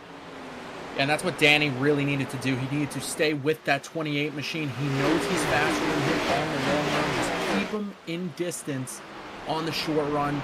As you see behind him, that 13 machine, you mentioned it, Cedric Hunter, trying to get past Vincent Sora for that third position. And don't look now, Nick Crawford is in the top 5, and he is hunting down third and fourth. He is certainly doing that. Nick Crawford, who has won at that of Daytona at the start of the season, then won at Las Vegas, are two draft-heavy courses. We'll see if the 11 can translate any type of drafting help here at New Hampshire, but it is side by side for that of Vincent Sora. Cedric Hunter on the outside, gonna get clean 11, trying to follow suit. A little bit of a diamond entry, very deep was the 11, almost overshooting the exit of the corner, and gonna be bump drafting on the straightaway with the 15. You usually don't see that here at New Hampshire, but Tom, I mean, when they're this close, you got to do everything to try to affect the driver in front of you. Yeah, and just that little bump draft going down into the corner could make your car just feel uncomfortable, get you out of the groove, and possibly give up a position or two. It's all mental games and strategy games, and honestly, I think Nick's doing a great job with that. As moving back up to the front, Danny Cochran has not let Brian Johnson get away. And he's been keeping it very close, slowly faster. He's about 0.03 of a second faster. Not much, visually when you see it, but on the timer, on the clock, if you slowly chip away at that, it's going to be good as the driver gets slow, and on the inside, it's going to be Martin Morales. Trouble, it holds on, but into the wall, going to be Mark Whitley. Hard contact, his engine's blown on the backstretch. We stay green, but that is a heavy blow to the 77 as he gets caught up with an issue. We do not have the replay, but oh my goodness. Mark Whitley, you hate to see that for one of our championship contenders. We actually got reports. We do have it. We're going to step it. We're going to go take a look at this. What happened to Mark Whitley? He lost his hood. Engine is still running, luckily. But Tom, as we take a look, he was racing hard with some of these drivers around that of 11th and 12th position. Yeah, he's been battling a loose race car. Oh, it looks like he just makes contact, and oh, I've had that happen to me before. It is not fun. A little neck code here and there, and just right into the tires, goes over one of them. This is the hood. I'm surprised he didn't blow the engine, but yeah, that's tough, especially being tied for 6th in points. He's definitely going to have to have a good Talladega if he wants to make the Final 4.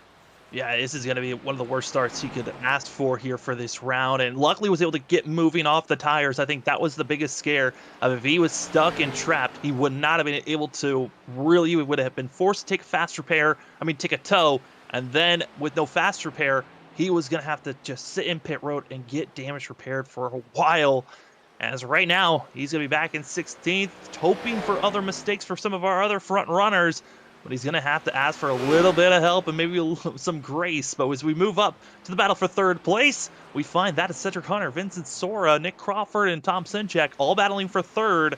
And Tom, I mean, these are drivers that some have been able to move forward, like Cedric Hunter.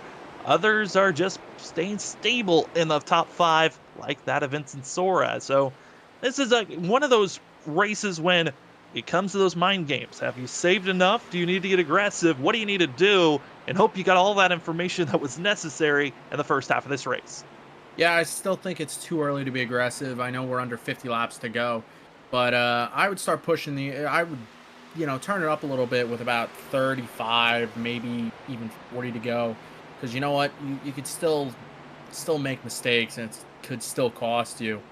And honestly, I don't know, man. It's tough to say.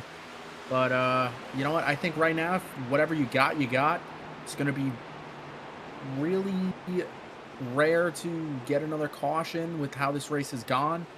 But then again, anything can happen. And if there's a late race caution, that could help Mark Whitley because people could get dumb and just start taking out people. Well, it's more of just over-aggression. If we might see some over-aggression, it might be the battling that's going on for 9th place. James Loveland, Ryan Bird, they are side-by-side, and they've been side-by-side for quite a while. And Bird's been inching closer and closer to that outside wall. The 5 of Moniz also gets out of sorts. We're starting to see these drivers that have over-aggression, and I think they're starting to realize, hey, we're losing ground to the front runners. And possibilities to gain time as Loveland trapped in 10th place, and a driver that, based off his pace in the long run, thought he could be someone up in 8th to the 7th position, but he's kind of found a stalling point here around 10th. Yeah, I mean, it's kind of been an up and down day for, James Loveland. He started in the back, started shotgun on the field. He's made a good way to the front. I don't think he's got race-winning pace. I don't think he's got top 5 pace. But I think he does have that top 10 pace where he can finish, I'm saying anywhere from 7th to 10th. I don't think he's going to get higher than that unless things happen. Going to need a little bit of help, and these drivers right now forcing the issue. Going to be Tom Sinchek, Nick Crawford, 2 drivers that have 2 wins this season and trying to go for win number 3 for themselves.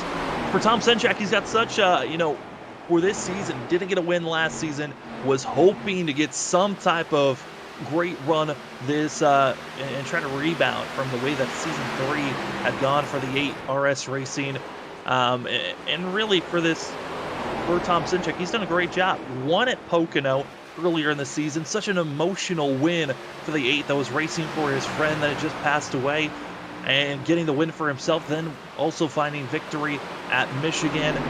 And now we're seeing Tom Sinchek right on the back bumper, hounding Nick Crawford, a driver that I noted on.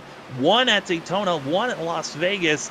2 very draft-heavy racetracks, and right now in that 5th position is the 11. Great run for that of Nick Crawford, for that of Tom Sinchek. I would say pretty decent run for himself. Comes in 4th in points, but as old boy Crawford gets loose in front of the 8, and that's giving it an opening. And also Zach Hall, he's now on the back bumper of these drivers ahead of him. Yeah, Zach Hall he's doing exactly what he did on the first run, letting the car come to him. And I wouldn't be surprised if I see him crack the top 5 within the next 15 laps or so. Well, not 15 laps. I forgot Nick Crawford's running in 5th. I could definitely see him cracking the top 5 within the next couple laps, getting by these 2 guys, and possibly even running down the front 2.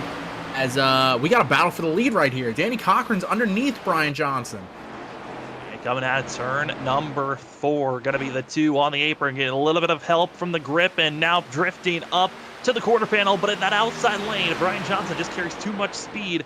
But here comes the dive bomb from the 2. Going to absolutely try to go for a slide job move, not able to, but pushes up the 28. Here comes Danny Cochran out of turn 2, and honestly almost had the run, but they're still side-by-side, Tom, going into turn 3.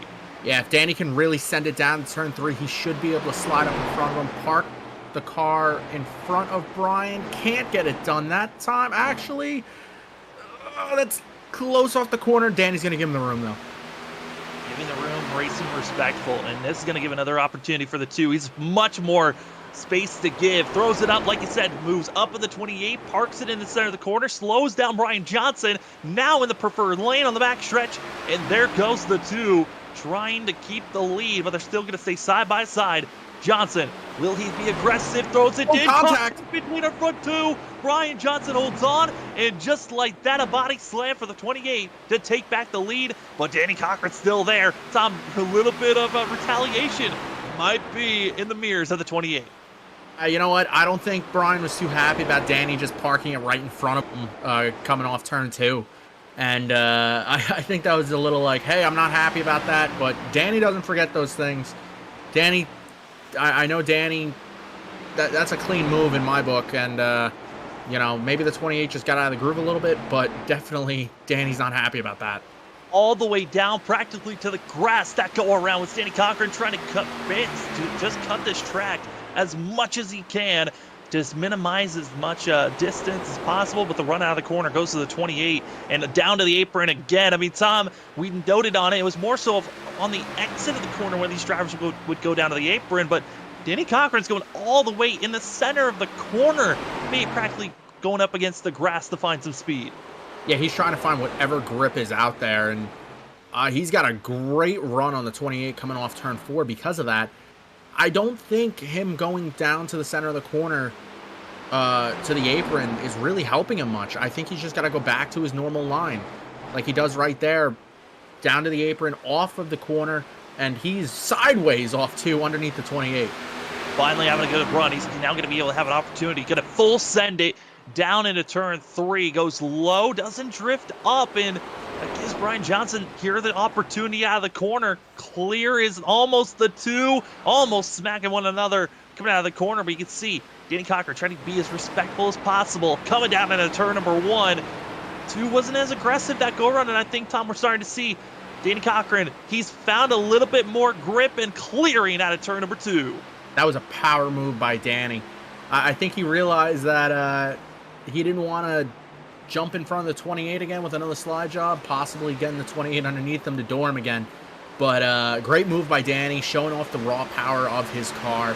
And I don't think the 28 is going to have much to get back to Danny. And he's certainly going to be trying his best, any opportunities to maybe rebound, as driver was in pit road, that of James Tremmel. Going to be in pit road, getting service done, tires, fuel, back out there on track. That's going to be something of a question mark to watch out for. Zach Hall now up to 5th, with Tom Sinchek dropping back to 6th place side by side. As Aaron Kralik and Nick Crawford for 7th place. And you see the 11, kind of a little bit of deja vu from what we just saw from our front 2. Here comes the 0-1 of Kralik to the inside. Yeah, and Kralik's slowly making his way up through the field. I'm really happy to see this 01 machine really, get up here and battle with some of these guys. He came in tied for the lowest points in the chase. The playoffs, I should say, with 3,000 tied with the guy he's battling right now and Mark Whitley. Every position counts, and this is the time to really start making those moves. And it's going to be still side by side for the 7th place position on track. Other playoff drivers that are having issues. Mark Whitley noted on it. Heavy damage back in 17th place. Still able to run and on the lead lap currently. So if the yellow comes out, Mark Whitley will still be on the lead lap and trying to make sure that he does not lose any more ground. As Danny Cochran leading today's race as we watch the battle for this of 12th position. Dakota Moniz as well as Kyle Rochelle battling with one another. But Danny Cochran leading this race, trying to play spoiler. And this is one of those races where you would hope one of our championship 8 would win, feel locked in, not have that pressure. Well, Brian Johnson, if anything, he's going to try to make sure he's got the biggest gap possible. Came in with quite a good bubble over that of Cedric Hunter, who was 5th in points by over 10 points coming into this night. Cedric Hunter's trying to keep it to where he's not losing 10 points, but he might be able to gain at least 1 or 2 if possible, as the Hello Kitty machine got into the back bumper of Brian Johnson. And here we go, our top 3 all within 0.6 of one another. Yeah, and that lap, Cedric Hunter was the fastest out of the top 5. He has found something. And I wouldn't be surprised if I see him get under the 28 here within the next lap or 2. Try and get that 2nd spot and try and run down the leader.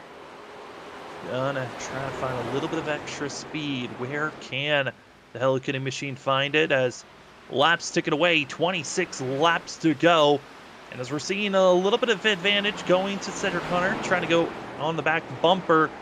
And this is probably going to be one of our last chances to say it before racing actually gets crazy. If you're looking to get yourself, talked about track racers starting up on your racing rigs. Well, if you need any other supplies on top of that, a place you should need to go is that at Advanced Sim Racing. It is one of the best hubs to go to. They started back in 2020 on one of the fastest growing North American retail stores for sim racing and as well for racing chassis. So if you're trying to get yourself set up for sim racing, go to Advanced Sim Racing. Use the promo code FreakyFast5 for 5% off. As up front, Cedric Hunter gets loose. He might need a little bit of assistance. And hopefully you'll go to Advanced Sim Racing to get yourself assisted for your racing sim. As drivers coming out of turn number 4, Danny Cochran gapping a little bit more here, Tom, and really it's that battling for second. Cedric Hunter needs to make this pass now before the 2 gets too big of a lead.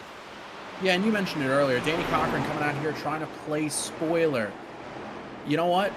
Everybody that's having a okay day or a bad day, like Mark Whitley, Nick Crawford running an 8th, they're perfectly okay with Danny Cochran being out front, because that means nobody locks themselves into the final 4. It all comes down to points at Dega, and obviously if one of the playoff 8 win the race.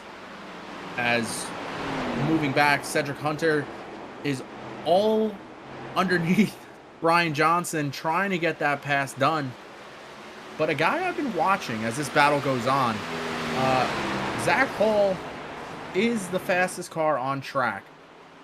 Not that last time by. Oh, contact between the front 2. That could play a big problem into Brian Johnson. I don't know how much damage he has, but oh boy. It looked like it was just a simple brush between that of the 13 and the 28, but now Vincent Soar is going to have an opportunity to battle for that 3rd place position.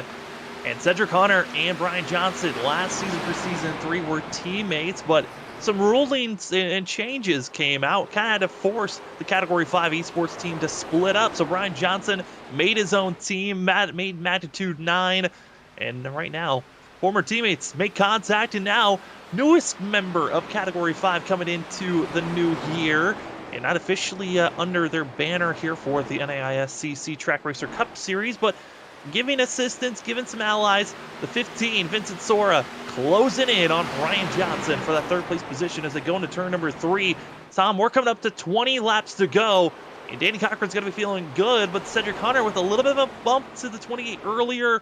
I don't think that damage is really going to be hurting him, but the tires certainly, with the amount of battles that we've seen Cedric Hunter have to work with here. Yeah, and that last time by, they were basically dead even in times.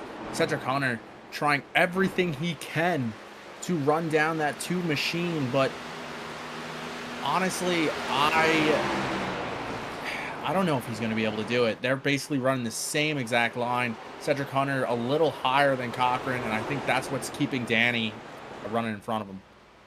We'll see coming across this line. What the major difference of speed? It's 0.6 the difference between 1st and 2nd, and then about a 1.5 seconds from 1st back to 3rd and 4th. So these drivers starting to see a little bit of a gap bring out, but I mean, they're close enough visually where you're thinking, hey, there's still an opportunity. Hey, one slip up gives you a chance to start moving quick. But Danny Cochran, he has found another gear. Fastest car on track is the 2 leading this race. And you can see our front 5, really, they're all spread out pretty even from one another. And that's what, the consistency of our Elite 8.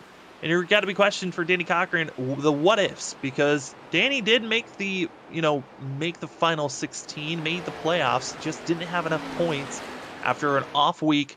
Found himself on the outside looking in last week when we were at Kansas, came up shy, and now the 2 just racing for victories and trying to play spoiler, like I said. And right now, got to be careful because Cedric Hunter, he's found now another gear up to 2nd, and now less than a 0.5 seconds to the 2. Yeah, Cedric Hunter has been faster than Danny these last 2 laps, and I don't know. He's got to gain a little more per lap to really have an opportunity to pass him, as we're coming to 16 to go this time. Sam, you mentioned on the Elite 8, well, Mark Whitley has officially retired from the race, so he can't gain any more positions if a driver DNFs or something like that. I don't know if that was the right move, unless he couldn't continue with the car, but if the car could have continued, I would have kept going. Yeah, I mean, that keep on going attitude is what really is the difference sometimes of who's going to be racing for a championship and who's not. And Mark Whitley, who's had a very rough couple of series that we've covered here on Freaky Fast Broadcasting. We saw Monday night in the Truck Series, he made the Final 4, but then got caught up in an incident that cost him a championship. He also made the Final 6 for the Sim Racing Unleashed championship, but then put himself and another driver of Hunter Hayward, they both made contact and ruined Mark Whitley's chances of a championship.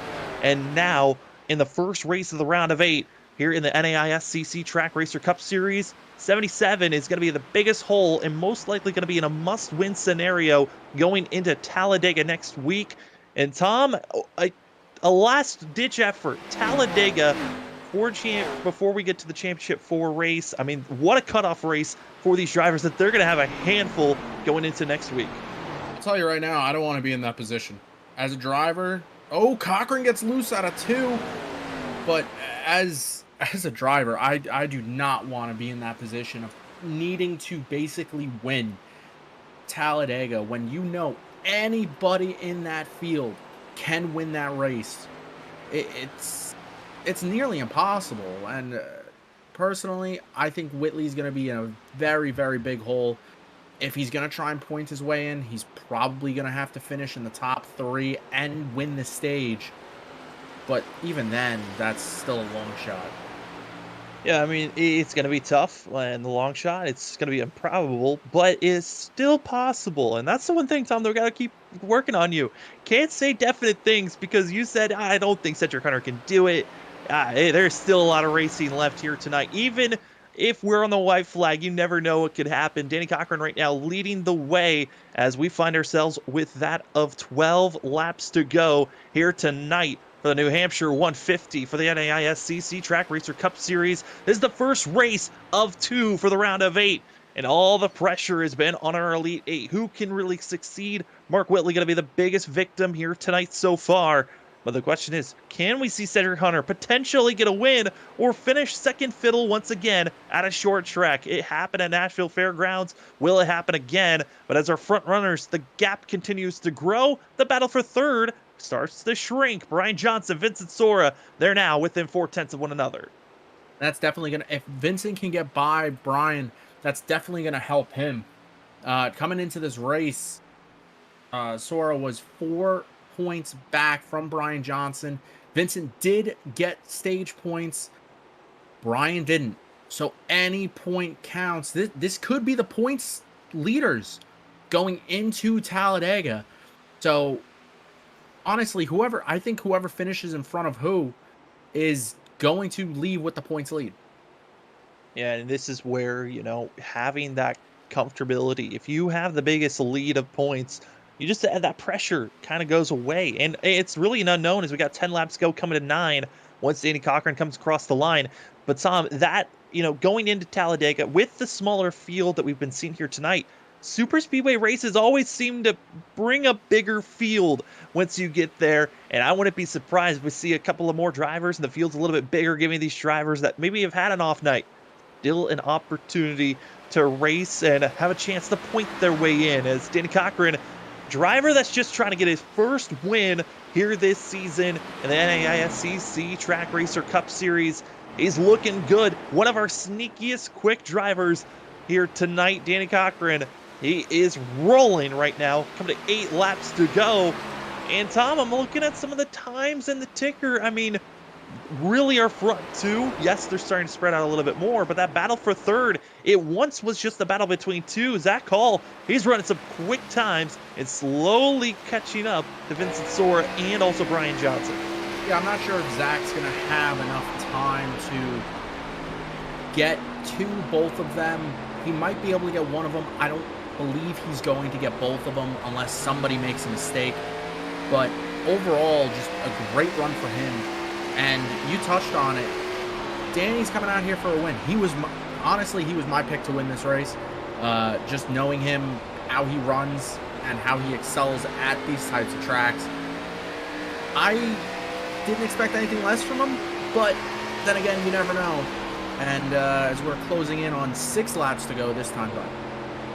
6 laps to go here when they come across the line. Danny Cochran leading the way right now, but you never know how things are going to change up. Just one slip up can give another opportunity, as now it's a less than half a second for the battle for the lead. But this battle for third is also close, as you're seeing Zach Hall slowly nipping on the heels of that of Vincent Sora and also for Brian Johnson.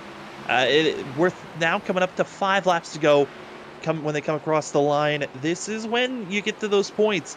Who can make some big moves and big changes on these positionings? Vincent Sora's got a good opportunity to make a pass to gain one more point. Also battling for 6th place has been closest till I say that now. Eric Kralik almost bringing out a late caution, 0-1. Damage for himself as he got close to that outside wall. Tom, that could have been bringing out and changing everything here tonight. Oh, yeah, definitely. I mean, I'll tell you right now, if there's caution, comes out with, 4 laps to go, it'd be a green-white checkered. All bets are off. Anything can happen. But that was close. That was really, really close. It was one of the closest chances of us seeing a yellow. Other drivers that are side-by-side with opportunity of possibly bringing out a yellow. The battle for 14th, Maurice Gomillion, that of Mark Morales. They're still side-by-side figuring out who's going to take that 14th position. It looks like the 44 of Gomillion going to be able to take that, but we got to move back up front. How did he do it? Where did the speed come from? Because Cedric Hunter, 4 laps to go, coming to 3 laps to go. The 13 is on the back bumper, and Tom, this race isn't over yet. Yeah, Cochran has really been getting loose out of these corners for the past 10 laps or so. As you see Cedric Hunter just dive it into turn 1, and he just closed to the back bumper of the 2, coming to 2 to go this time by. I wouldn't be surprised if you see Cedric just, if he's underneath him, just send it into the corner, try and make something happen. Remember, Cedric's trying to lock himself into the final 4. Cochran is out of the 8. He is trying his best for one driver to get his first win this season. The other, an opportunity to defend for his championship. Side by side out of turn number 2, and sideways are both. Both drivers get close to the wall. The 2 he just nips it, but into turn number 3, there's now going to be 2 more opportunities for that of Cedric Hunter. Coming out of turn number 4, it's going to be your freaky fast white flag, and the 2 of that of Danny Cochran. He's got to find a little bit more speed, but Tom, into turn 2, Cochran's got to be careful because there's going to be one more attempt. Yeah, Cochran has really been struggling through 1 and 2 right here. Hunter closes to the back bumper. He's going to have one more shot at him. Doesn't get the run off 2 like he wanted to. Sam, they're going down to turn 3. Turn 3, Cedric Hunter does the dive on the outside, trying to get in the better positioning off of the corner. The 2 down to the grass. 2 very different opportunities here. Cedric Hunter's going to need a great charge out of the corner. The 2 brushes the wall, and Cedric's not there. Danny Cochran wins here tonight at Homestead. Congratulations. The 2 goes to victory lane, and no one, Tom, is officially locked in to our championship 4. That's going to change everything going into Talladega. Congrats to Danny Cochran on the win. That was crazy, those last 5 laps. I don't know how Cedric Hunter found the speed to get to the back bumper of the 2, to even get underneath him. I mean, there were 2 chances. Cedric could have gone in there and just wiped out the 2 on that white flag. Went with the respectful positioning of trying to get, an early apex, go into the corner, makes the pass potentially out of the exit of the corner, but could not get back into the throttle like he did coming out of turn number 2. And Danny Cochran, the better opportunity, the better pass, and now sits on the front stretch and gets to burn it down here tonight. Congratulations to Danny Cochran and the 2 machine. Finally could say he's the winner in the Cup Series.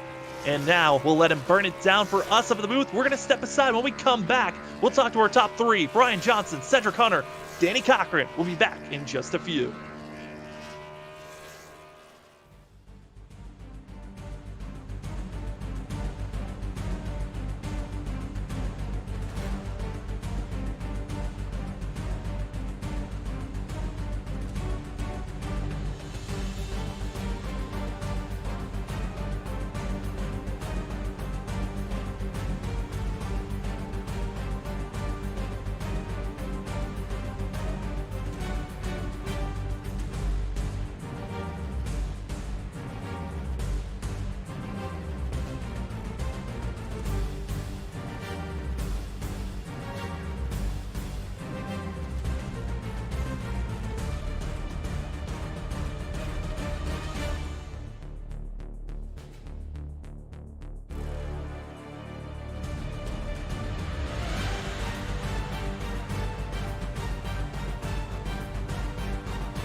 Welcome back, ladies and gentlemen, to the Freaky Fast Broadcasting post-race show for the NAISCC Track Racer Cup Series.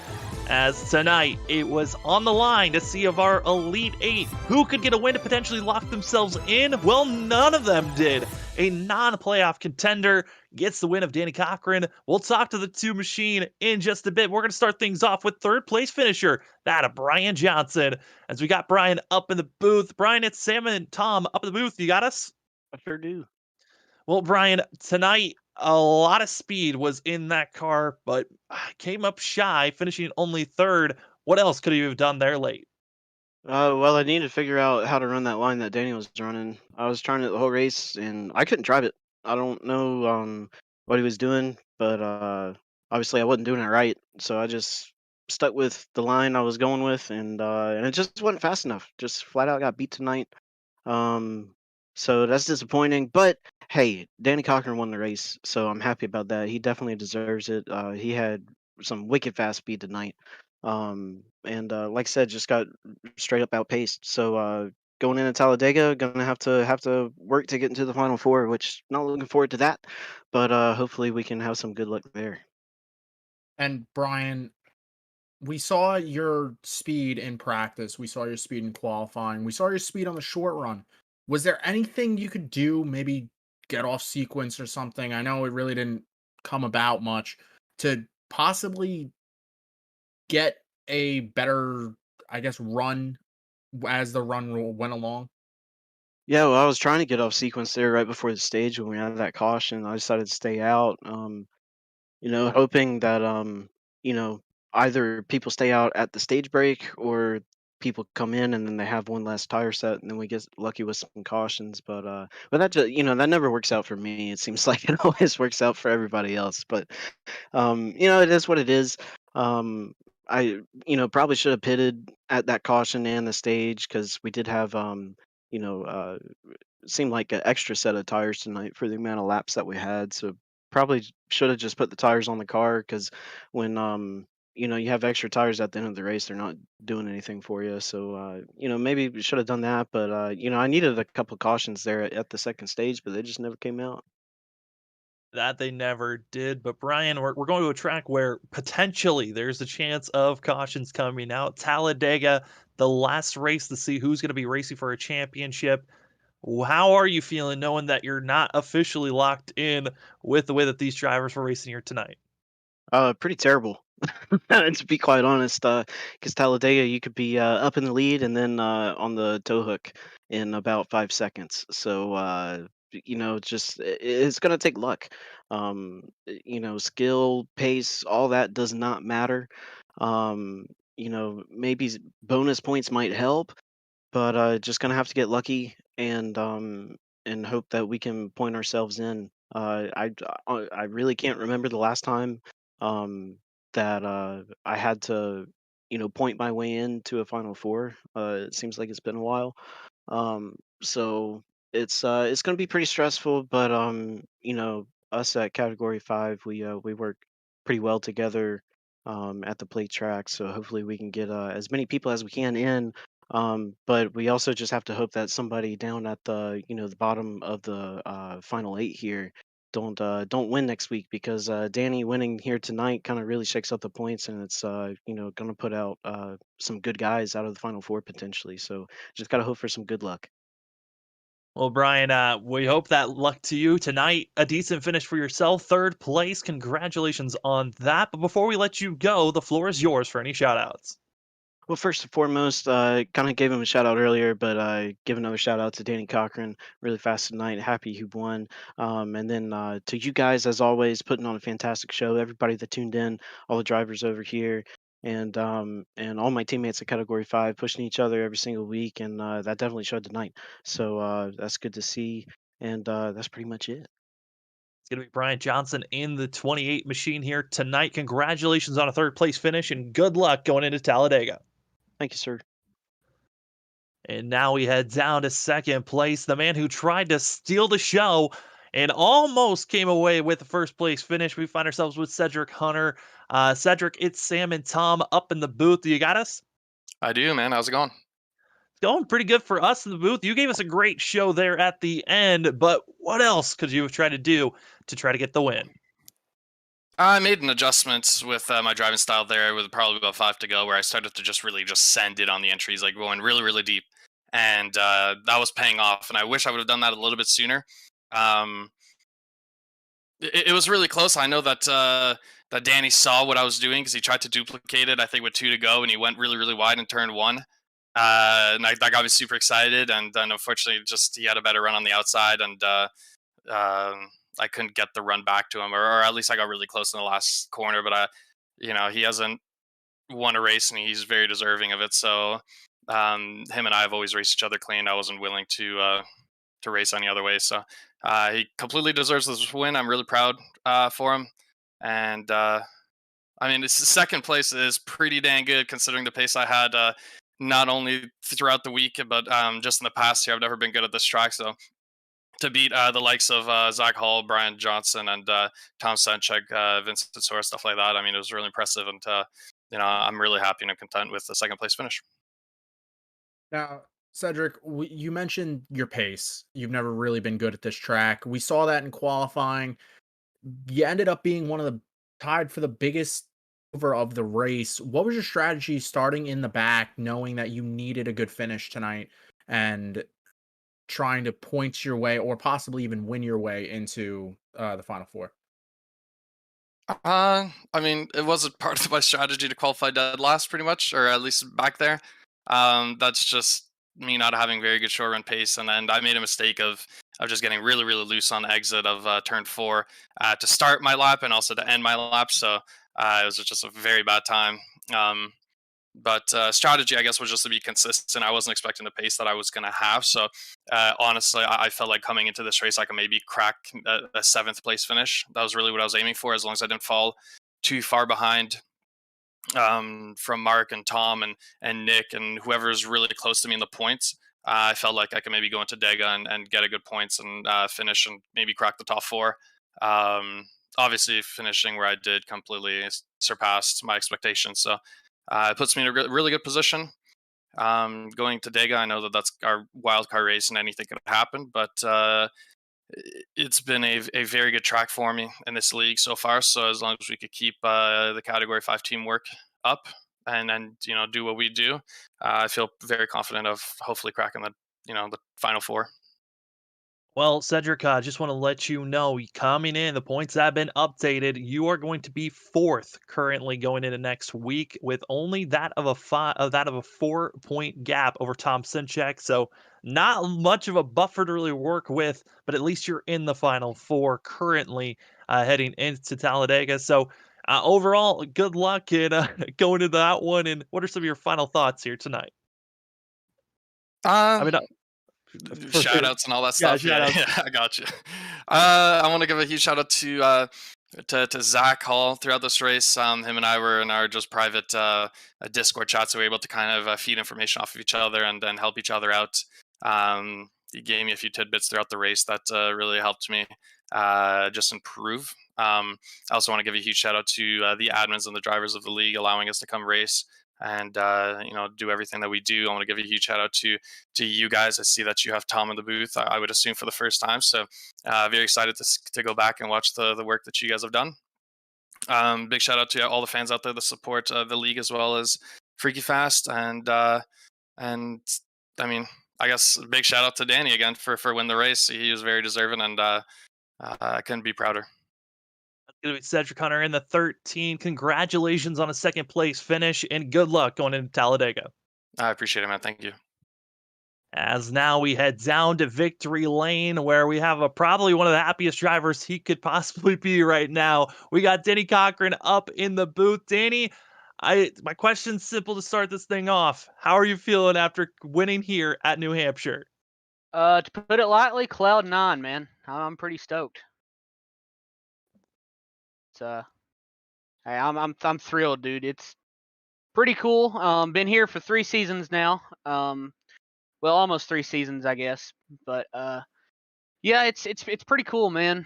Been trying, working, and improving every week. I came into this league 2 weeks or so on the sim. Just learning from guys like Tom, Vincent, and all these Cat 5 guys, man. They've helped me out a ton.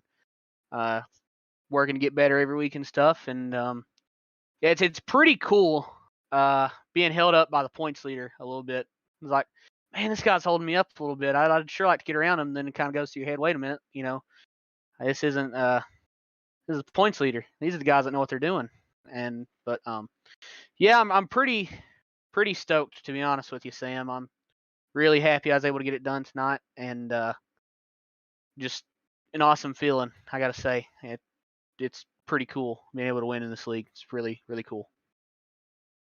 And Danny, we've seen you get wins in the Truck Series and now getting a win here in the Cup Series. Do you think you have more in you? Possibly get one more this season?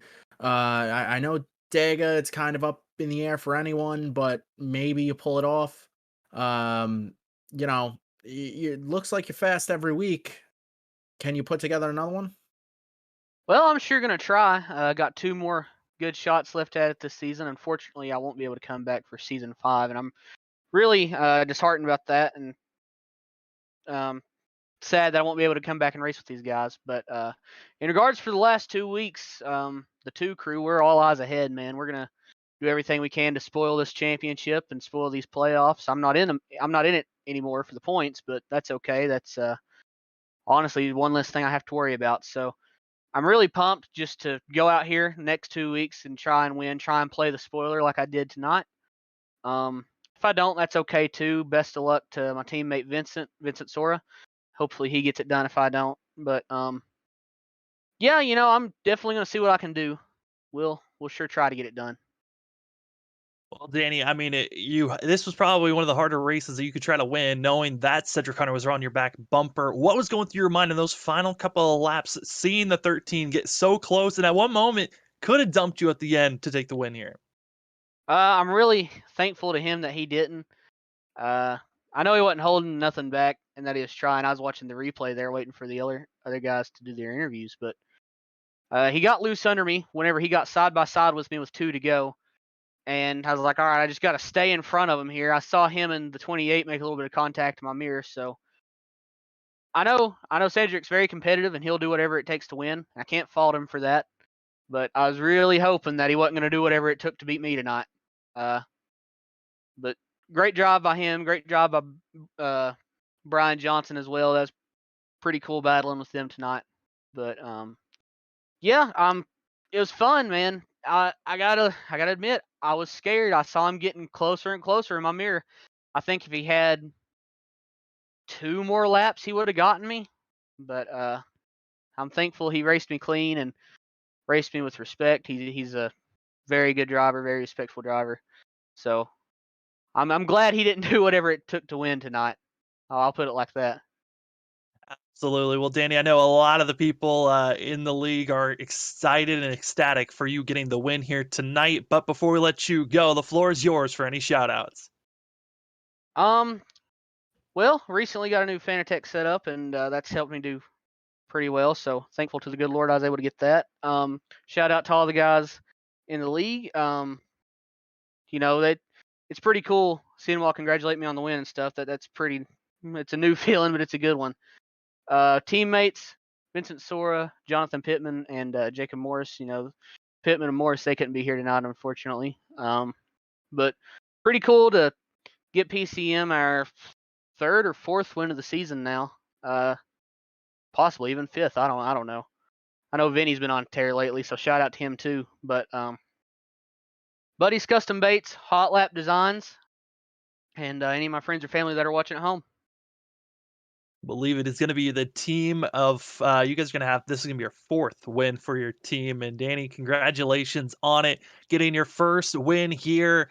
And what a way to get it done. New Hampshire, spicing up how the playoffs and the Final Four are going to be shaped really with this win. And congratulations, and have a good one celebrating this. Hey, thanks, guys. I appreciate it. Also, quick shout out to you, Sam, Tom, and Robert. Y'all put on a good show every week for everybody, and yeah, it's really cool. So thank you guys, and I want to go celebrate with my teammates. So thank y'all.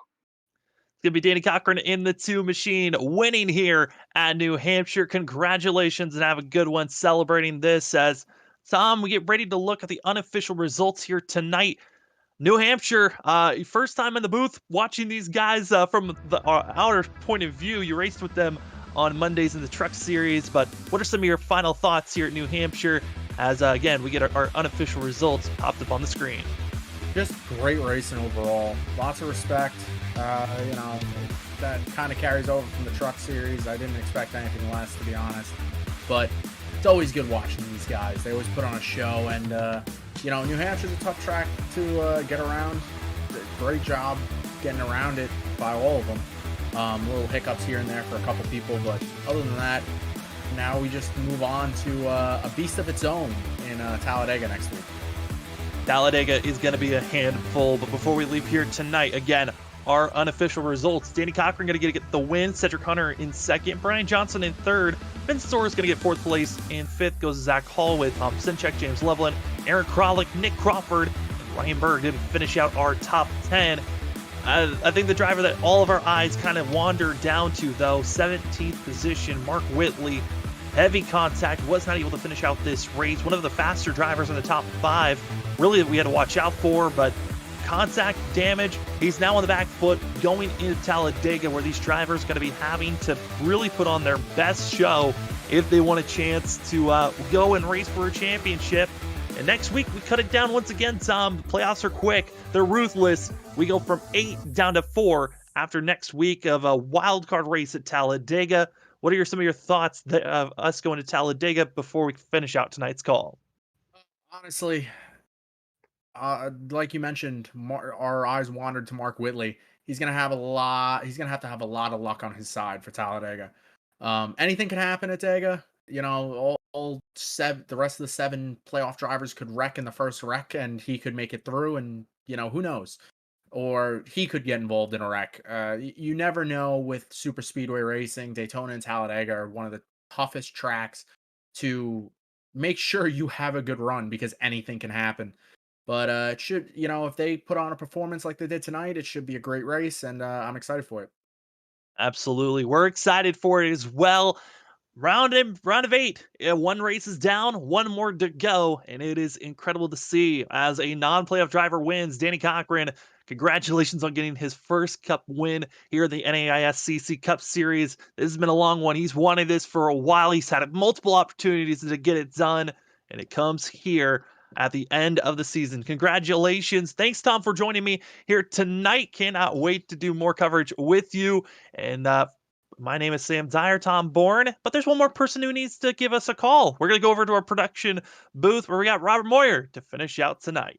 All right. Well, thank you, Sam. Thank you, Tom. Great call and great action-packed racing here at New Hampshire. Man, was this ever fun to watch. And just a big shout-out to Danny. Like you guys said, it's been a long time coming. He's been battling it week in and week out, and the season's almost here, coming to an end. And with 2 more races to go yet here, and he finally gets it. So he's got 2 more chances to be the spoiler and see if he can just have some fun with these playoff drivers and see what he can do. But again, congratulations to him. And like you said, Mark Whitley, man, puts himself in the 8 ball, unfortunately. And now we go to Talladega next week, and no one's locked in yet, ladies and gentlemen. So like Tom said earlier, we're going to, like, Daytona and Talladega, 2 tracks that bring out the drivers. Sam noted on that in the broadcast. But it can get hectic, and you got to find some friends to draft with. These cars are not really that fun to draft with.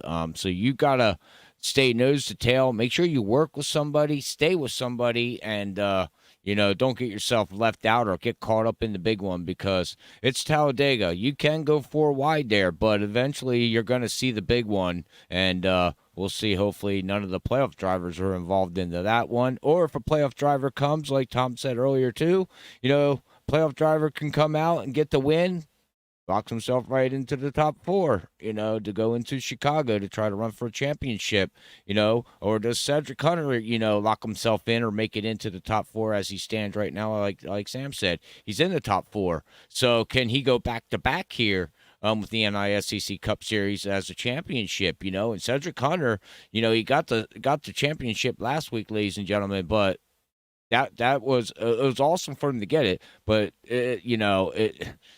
for him to go back to back would be really really a good thing for him, because that's something he has never done in his career of iRacing. And speaking of iRacing, make sure you go over and check out iRacing.com for all your sim racing needs.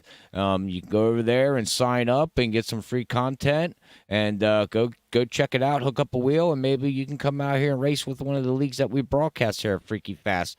As I'll bring up the schedule here of what we got going on here in the next week here, as we got off on Sunday. And then we're going to be off on Monday, as both seasons are on their off season right now. They're on the MPI Cup Series that comes in on February 27th. And then we have the NISCC Truck Series, which Danny races in here, and so does Tom, actually. But they're in their off season right now, and then that would be February 28th when we start them. But this week, on Wednesday, we head off to the good old Phoenix with the Underdog Racing League at 8:30 Eastern in the Xfinity cars. So make sure you check that stuff out. It's going to be great racing there. And then Thursday night, we got the Stars and Stripes at 9:20 at Charlotte Motor Speedway, which is going to be fun with Zach Hall and Sam Dyer calling all that action. And then, like we just said, noted, next Saturday at 8:50 with the NISCC Cup Series, we head off to the Talladega, the biggest track on NASCAR side of things, fast track, man, that place is going to be nuts. So that is our upcoming schedule for next week. Hopefully everybody comes out and watches every night. And the best way to get that kind of action so you don't miss any of the action, if you're on Facebook, you can hit that like and follow button. If you're on YouTube, you can hit that like, share, and subscribe, and then also share it to your friends and to any social media platform that you're choosing that you like, and that helps the leagues out, helps the drivers out, and also you can root on if you're a family member, letting everybody else know who you root for week in and week out here at Freaky Fast Broadcasting. But with that being said, thank you again, Tom. Thank you again, Sam. Hopefully everybody has a great rest of their good old Sunday. Enjoy the Super Bowl. Don't eat too much, and hopefully your team wins if your team is in the Super Bowl. But until we catch you Wednesday night, from here from Freaky Fast Broadcasting, we like to always say, God bless everybody. We love yous all. Peace out.